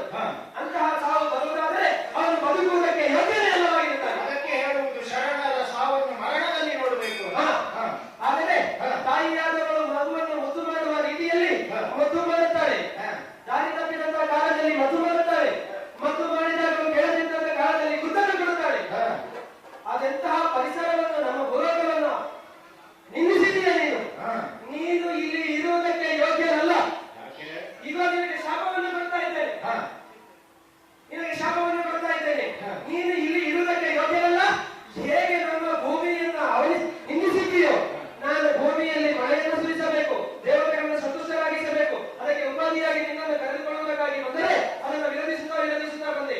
ನನಗೆ ಬೇಕಾಗಿದ್ದು ಒಂದು ತೊಟ್ಟು ಮಳೆ ನೀರು ಭೂಮಿಗೆ. ಅದು ಬರುವುದಕ್ಕೆ ನಿನಗೆ ಒಪ್ಪಿದ್ದಕ್ಕೆ ಸಾಧ್ಯವಾಗುತ್ತದೆ. ಇಲ್ಲದಾದಲ್ಲಿ ನೀರೇ ನದಿಯಾಗಿ ಮೂಲಕದಲ್ಲಿ ಹರಿದು ಹೋಗು.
ಸೀಸವನ್ನೇ ಕಿವಿಗೆ ಹೊಯ್ದಂತಹ ಅನುಭವವಾಗುತ್ತಾ ಉಂಟು. ಅಹಂಕಾರದ ಕೈಗೆ ವೃತ್ತಿಯನ್ನು ಕೊಟ್ಟು ಅವಿವೇಕದ ಮಾತನಾಡುವಂತಹ ನನಗೆ ತಕ್ಕ ಶಾಸ್ತಿಯನ್ನೇ ಮಾಡಿದ್ದಾರೆ. ಸುರಭಿಸುತೆಯಾದಂತಹ ನಾನು ತರಂಗಿಣಿಯಾಗಿ ಭೂಲೋಕದಲ್ಲಿ ಹರಿಯಬೇಕಿ.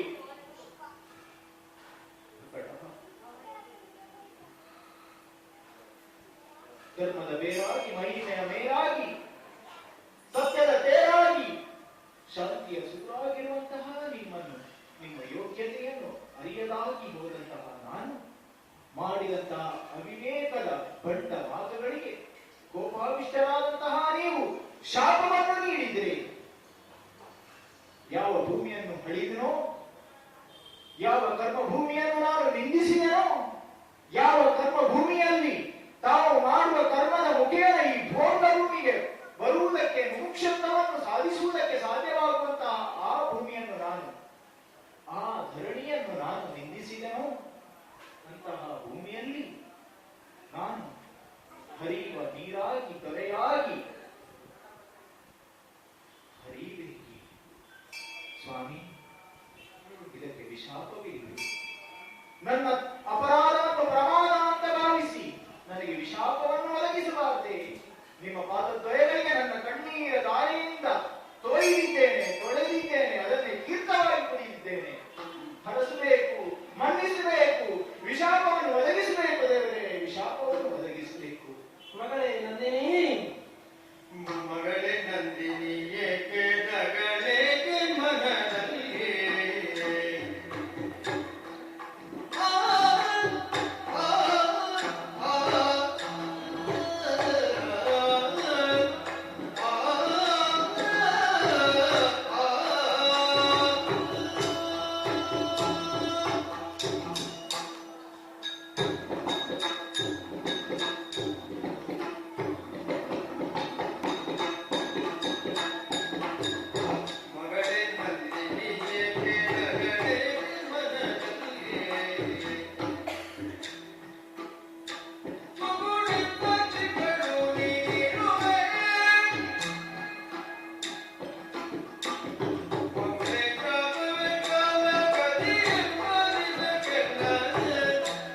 ಮಗಳೇ ನಂದಿನಿ, ಅಮ್ಮ ತಾಯಿ ಎಂದು ಆಸ್ತಿಕನಾಗಿ ದೇವಲೋಕದಿಂದ ಭೂಲೋಕಕ್ಕೆ, ಭೂಲೋಕದಿಂದ ದೇವಲೋಕಕ್ಕೆ ಸಶರೀರವಾಗಿ ಏರಿ ಬಂದೆ. ದೇವೇಂದ್ರನಿಗೆ ಹೋಗಿ ವಿನೀತನಾಗಿ ಬೇಡಿಕೊಂಡೆ. ದೇವೇಂದ್ರ ಒಂದು ಸೂಚನೆಯನ್ನ ಕೊಟ್ಟ. ನೀವೇ ಮನಸ್ಸು ಒಪ್ಪಿಸಿ ಗೆದ್ದು ಕರೆದುಕೊಂಡು ಹೋಗಬೇಕು. ಆಗಲೇ ನನಗೆ ಒಂದು ಮನಸ್ಸಲ್ಲಿ ಹುಟ್ಟಿಕೊಂಡಿತು, ಇದು ದೇವೇಂದ್ರನಿಗೆ ದಾರಿ ತೋರಿಸಿಕೊಟ್ಟಂತಹ ದಾರಿಯೂ ಹೌದು. ನಿನ್ನಲ್ಲಿ ಇರುವಂತಹ ಅಹಂಕಾರವನ್ನು ದೇವೇಂದ್ರನು ಕೂಡ ಗಮನಿಸಿದ್ದಾನೆ ಎಂದಾಳೆ. ನಾಸ್ತಿಕನಾಗಿಯೇ ನಿನ್ನಲ್ಲಿ ಪರಿಪರಿಯಾಗಿ ಬೇಡಿಕೊಂಡೆ.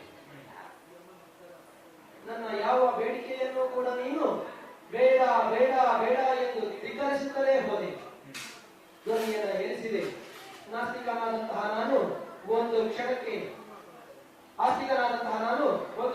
ನಾಸ್ತಿಕನಾದಿ, ಕೋಪೋಪಿತನಾದಿ. ಹೌದು, ಯಾವಾಗ ಒಬ್ಬ ಮನುಷ್ಯನಿಗೆ ತಾನು ಮಾಡಿದಂತಹ ಕೆಲಸದಲ್ಲಿ ಇಂತಿಷ್ಟೇ ಫಲಿತಾಂಶ ಬರಬೇಕು ಅನ್ನುವಂತಹ ನಿರೀಕ್ಷೆ ಇರ್ತದೋ ಅವನು ನಿಜವಾಗಿಯೂ ವಿಶೇಷವಾದ ಜ್ಞಾನವನ್ನು ಹೊಂದಿದವನಾಗಿರ್ತಾನೆ, ವಿಜ್ಞಾನಿಯಾಗಿರ್ತಾನೆ. ಆ ಫಲಿತಾಂಶ ಬರದೇ ಇದ್ದಾಗ ಖಂಡಿತವಾಗಿಯೂ ಕೋಪೋಪಿತನಾಗಿರ್ತಾನೆ. ತನ್ನಲ್ಲಿ ಇರುವಂತಹ ಕೋಪವನ್ನು ಯಾವುದಾದರೂ ಒಂದು ರೂಪದಲ್ಲಿ ತೋರಿಸಲೇಬೇಕಾಗುತ್ತದೆ. ತನ್ನ ಎದುರಿಗೆ ಇರುವಂತಹ ಕೋಪಕ್ಕೆ ಕಾರಣನಾದಂತಹ ವ್ಯಕ್ತಿಯ ಮೇಲೂ ಅಥವಾ ಆ ವ್ಯಕ್ತಿಯ ಮೇಲೆ ತೋರಿಸಲಾಗದೇ ಇದ್ದರೆ ವಸ್ತುವಿನ ಮೇಲಾದರೂ ತೋರಿಸಿಕೊಳ್ಳಬೇಕಾಗುತ್ತದೆ. ನನ್ನ ಕೋಪ ನೇರವಾಗಿ ಇದ್ದದ್ದು ನಿನ್ನ ಮೇಲೆ. ಬರುವಾಗ ನಿನ್ನ ಪಾದಾರವಿಂದಕ್ಕೆ ಬಿದ್ದವರು ನಾನು. ಮಾತಾಡುತ್ತಾ ಈಗ ಶಾಪ ಕೊಟ್ಟ ಮೇಲೆ ನೀನು ಬಂದು ನನ್ನ ಪಾದಾರವಿಂದಕ್ಕೆ ಬಿದ್ದಿತ್ತು. ಕಾಲ ಎಷ್ಟು ಬೇಗ ಬದಲಾಗುತ್ತದೆ ದೇವಸ್ಥಾನ. ಹಾಗಂತ ಇದು ನಿನಗೆ ಶಾಪ ಆಗಿರಬಹುದು. ಭೂಲೋಕದಲ್ಲಿರುವಂತಹ ನಮ್ಮ ಜನರಿಗೆ ಒಂದು ತುಟುಕು ನೀರಿಲ್ಲ ದೇವಿ.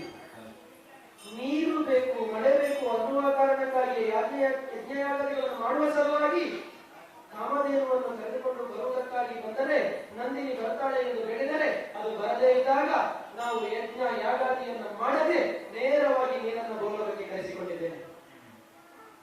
ಅಂದರೆ ಇದು ಏನನ್ನು ಸೂಚಿಸುತ್ತದೆ? ಇದು ಒಬ್ಬ ಮನುಷ್ಯನಾದವನು ತನ್ನಲ್ಲಿರುವಂತಹ ವಿಶೇಷವಾದಂತಹ ಜ್ಞಾನವನ್ನ ಸಿದ್ಧಿಸುತ್ತಾ ಹೋದರೆ ಒಂದು ಹಂತಕ್ಕೆ ದೇವರನ್ನು ತನ್ನ ವಶಕ್ಕೆ ತರಿಸಿಕೊಳ್ಳಬಲ್ಲ. ಒಂದು ಭಕ್ತಿಯಿಂದ ಅಥವಾ ಅಧಿಕಾರದಿಂದ ಅಂತಹ ಸಾಮರ್ಥ್ಯವನ್ನು ಹೊಂದಿದವನಾಗಿದ್ದಾನೆ. ಇದು ಮನುಷ್ಯನಿಗೆ ಮಾತ್ರ ಸಾಧ್ಯವಾಗುತ್ತದೆ. ಭಕ್ತಿಯಿಂದ ಒಳಿತು ಬರಬೇಕಾದದ್ದು ದೇವರದ್ದು ಕರ್ತವ್ಯ ಕೂಡ. ಆದರೆ ನೀನು ದೇವರ ಸ್ಥಾನದಿಂದ ಕೆಳಗಿಳಿದು ದುರಹಂಕಾರದಿಂದ ಮೆರೆದವರು. ನಿನ್ನ ದುರಹಂಕಾರವನ್ನ ಮುರಿಯಬೇಕಾಗಿದ್ದು ನನ್ನ ಕರ್ತವ್ಯವಾಗಿತ್ತು. ಯಾವಾಗ ಒಬ್ಬ ತಪ್ಪು ಮಾಡುತ್ತಾನೋ, ತಪ್ಪು ಮಾಡಿದಾಗ ತಪ್ಪಿಗೆ ಶಿಕ್ಷೆಯನ್ನು ಕೊಡುವಂತಹ ಜಾಗದಲ್ಲಿ ಇದ್ದವರು ಶಿಕ್ಷೆಯನ್ನು ಕೊಡದೆ ಹೋದರೆ ಆ ತಪ್ಪಿನ ಪಾಪ ಶಿಕ್ಷೆಯನ್ನು ಕೊಡದೆ ಇರುವವರಿಗೆ ಬರ್ತದೆ.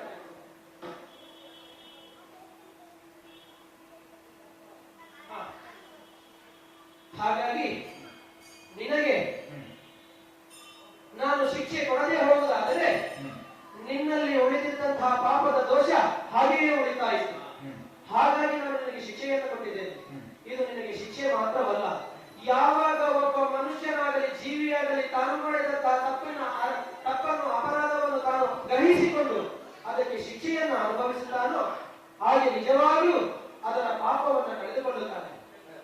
ಯಾರಿಗಾದರೂ ಕೂಡ ತಾನು ಮಾಡಿದ ತಪ್ಪಿಗೆ ಶಿಕ್ಷೆಯ ಫಲವಾಗಿ ಒಂದು ಕತ್ತಲೆಯ ಕೋಣೆಯಲ್ಲಿ 100 ಪೆಟ್ಟನ್ನು ಕೊಡಲಾಗುವುದು, ಅಥವಾ ಸಾರ್ವಜನಿಕರ ಎದುರಲ್ಲಿ ಒಂದು ಪೆಟ್ಟನ್ನು ಮಾಡದೆ ಹೀಗೆ ಬೇರೆ ಸಾಕು ಅಂತ ಹೇಳಿದರೆ 2 ಆಯ್ಕೆಯನ್ನು ಕೊಟ್ಟರೆ ಕತ್ತಲೆ ಕೋಣೆಯಲ್ಲಾದರೂ ಪರವಾಗಿಲ್ಲ, ನನಗೆ 100 ಪೆಟ್ಟು ಸಿಕ್ಕರೆ ಸಾಕು, ಸಾರ್ವಜನಿಕರ ಎದುರಲ್ಲಿ ನನಗೆ ಇಂತಹ ಅವಮಾನ ಬೇಡ ಎನ್ನುವುದನ್ನು ತೆಗೆದುಕೊಳ್ಳುತ್ತಾರೆ. ಯಾಕೆಂದರೆ ಅಲ್ಲಿ ತನ್ನ ಅಹಂಕಾರ ಅಡಗಿರುತ್ತದೆ.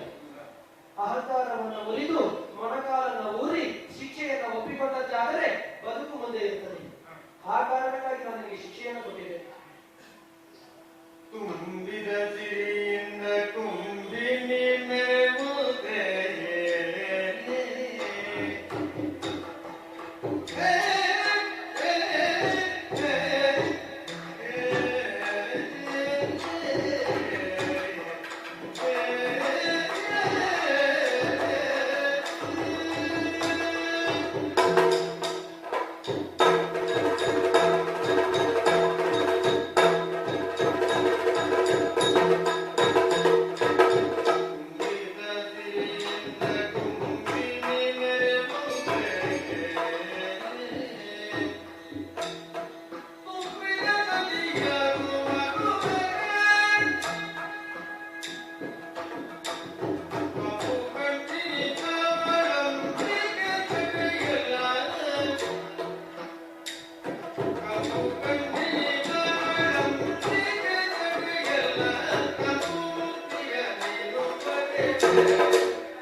ಶಾಪವನ್ನು ಕೊಡುವುದರ ಮುಖೇನ ಕೂಡ ಅದು ಭೂಲೋಕಕ್ಕೆ ವರವಾಗಿ ಪರಿಣಮಿಸುತ್ತದೆ ಎನ್ನುವಂತ ಮಾತಿನ ಅಂಬೋಣ ನಿನ್ನದು. ಹಾಗೆಯೇ ಆಗಲಿ. ತುಂಬಿದ ಕುಂಬಿನಿಯಾಗಿ ಪರಶುರಾಮ ಸೃಷ್ಟಿಯ ಭೂಮಿಯಲ್ಲಿ ನಾನು ಹರಿಯುತ್ತೇನೆ. ತನ್ನ ಒಡಲಿನಲ್ಲಿ ಬರುವಂತಹ ಎಲ್ಲಾ ಜಾಗದಲ್ಲೂ ಸಸ್ಯ ಶ್ಯಾಮಲೆಯಾಗಿ ಭೂಮಿ ಕಂಗೊಳಿಸುವ ಹಾಗೆ ನಾನು ಮಾಡ್ತೇನೆ. ಅಷ್ಟು ಮಾತ್ರವಲ್ಲ, ನಾನು ಎಲ್ಲಿ ಬರಬೇಕು ಅಂತ ನಿನ್ನ ಆಶೆ ಇದೆ ಹೇಳು. ನಿನ್ನ ಆಶಯ ಏನಿದೆ? ಆ ದುರ್ಗಾ ಪರಮೇಶ್ವರಿ, ಭ್ರಮರಾಂಬಿಕೆ, ಆ ಕಂಬಪಂಚಮಿಯಾದಂತಹ ಶ್ರೀದೇವಿ ಇರುವಂತಹ ಸ್ಥಳ, ಅವಳ ಕಟಿಯ ಪ್ರದೇಶದಲ್ಲಿ ಕಟೀಲು ಎನ್ನುವಂತಹ ಕ್ಷೇತ್ರ ಮುಂದಕ್ಕೆ ನಿರ್ಮಾಣವಾಗ್ತದೆ ಎನ್ನುವುದೇ ನಿನ್ನ ಸಂಕಲ್ಪವಾದರೆ, ಆ ಕ್ಷೇತ್ರದಲ್ಲಿ ಆ ದೇವಿಯನ್ನು ತೊಡಗಿಸುವಂತಹ ಆ ಮೂರ್ತಿಯ ಪಾದದ ಪಾದ್ಯವಾಗುವಂತಹ ಒಂದು ಭಾಗ್ಯ ನನಗೆ ದೊರಕುತ್ತದೆ ಅಂತ ಹೇಳಿದ್ರೆ, ಅದಕ್ಕಿಂತ ದೊಡ್ಡ ಭಾಗ್ಯದ ಅತಿಶಯ ನನಗೇನಿದೆ ಹೇಳು. ನನ್ನ ಮನಸ್ಸಿನ ಒಂದು ದೊಡ್ಡ ಭಾಗ್ಯದ ಮಹಲು, ಭಾಗ್ಯದ ದೊಡ್ಡ ಅರಮನೆ ಈಗ ಕಟ್ಟುವುದಕ್ಕೆ ಪ್ರಾರಂಭವಾಯಿತು ಅಂತ ನಾನು ಭಾವಿಸ್ತೇನೆ. ದೇವರೇ, ನಿನ್ನ ಶಾಪವೇ ನನಗೂ ವರವಾಗ್ತದೆ, ಭೂಲೋಕದ ಜನರಿಗೂ ವರವಾಗ್ತದೆ ಅಂತ ಇದ್ರೆ, ಆ ತಾಯಿಯನ್ನು ಮೀಸುವುದರ ಮುಖೇನ, ಹಾಗೆಯೇ ಭೂಮಿಯಲ್ಲಿ ನಾನು ಹರಿಯುವುದರ ಮುಖೇನ ಲೋಕಕ್ಕೆ ಮಂಗಳವಾಗ್ತದೆ ಅಂತ ಇದ್ರೆ, ಅದು ನಿನ್ನ ಶಾಪದ ಮುಖೇನ, ಆ ನಿನ್ನ ಆಶಯ ರೂಪದ ಮುಖೇನ ಅಂತ ನಾನು ಭಾವಿಸ್ತೇನೆ. ಪುಣ್ಯವಂತರಾಗ್ತೇನೆ, ಪುಣ್ಯತಮವಾಗ್ತೇನೆ. ಈಗ ನೋಡಿ, ಅಹಂಕಾರವು ಹೇಗೆ ಮಾಡಿದ್ದು ನಿನ್ನಲ್ಲಿಗೆ ನಿನಗೆ ಗೊತ್ತಾಗಿದೆ. ನಾನು ಮಾಡಬೇಕಾದಂತಹ ಕೆಲಸ ಎಷ್ಟು ಪುಣ್ಯವಂತದ್ದು ಅಂತ. ನಿನಗೆ ಶಾಪವನ್ನು ಮಾತ್ರ ಕೊಟ್ಟಿದ್ದಲ್ಲ, ಹಾ. ಶಾಪಕ್ಕೆ ಪ್ರತಿಯಾಗಿ ಉಶಾಪವನ್ನು ಕೊಡ್ತಾ ಇದೆ. ಹಾ. ಹೇಗೆಂದ್ರೆ ಒಬ್ಬ ಮನುಷ್ಯನಲ್ಲಿಯೋ ಒಂದು ಜೀವಿಯಲ್ಲೋ ಯಾವುದು ಬೇಡದ್ದು ಬೆಳೀತಾ ಹೋಗುತ್ತದೋ ಹಾ. ಅದನ್ನ ಬಗ್ಗಿಸುವುದಕ್ಕೆ ನೋಡಬೇಕು. ಹಾ. ಯಾವಾಗ ಅದು ಬಗ್ಗುವುದೇ ಇಲ್ಲವೋ ಹಾ. ಅದನ್ನ ಮುರಿಯಬೇಕು. ಹಾ. ಅಂದರೆ ಮುರಿಯುವುದರ ಫಲವಾಗಿ ಅದು ಎರಡಾಗುತ್ತದೆ. ಹಾ.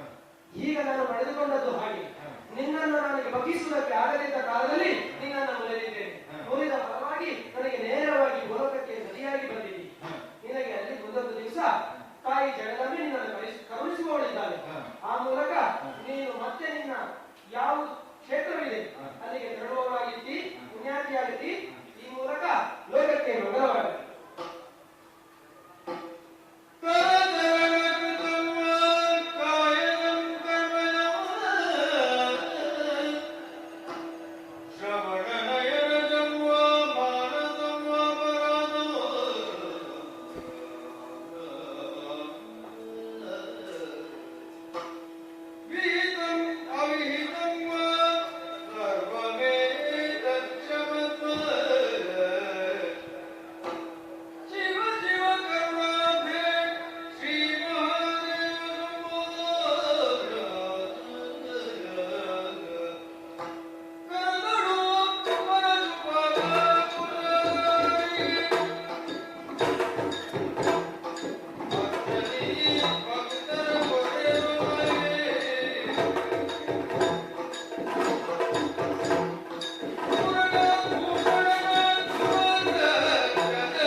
ಅವರ ಊರು ಕಟೀಲು.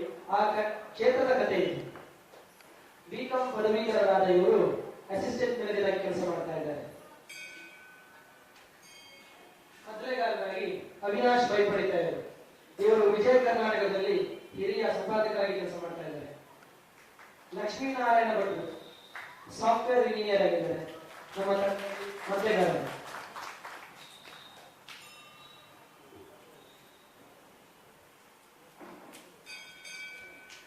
ಗುರುಪ್ರಸಾದ್ ಭಯಪಡಿತಾ ಇದ್ದಾರೆ. ಇವರು ಚಂಡವಾದಕರು ಕೂಡ ಹೌದು. ಇವರ ಸಹೋದರರು ಅವಿನಾಶ್ ಉಬರಡ್ಕ ನಂದಿನಿಯ ಪಾತ್ರವನ್ನು ಮಾಡಿದವರು.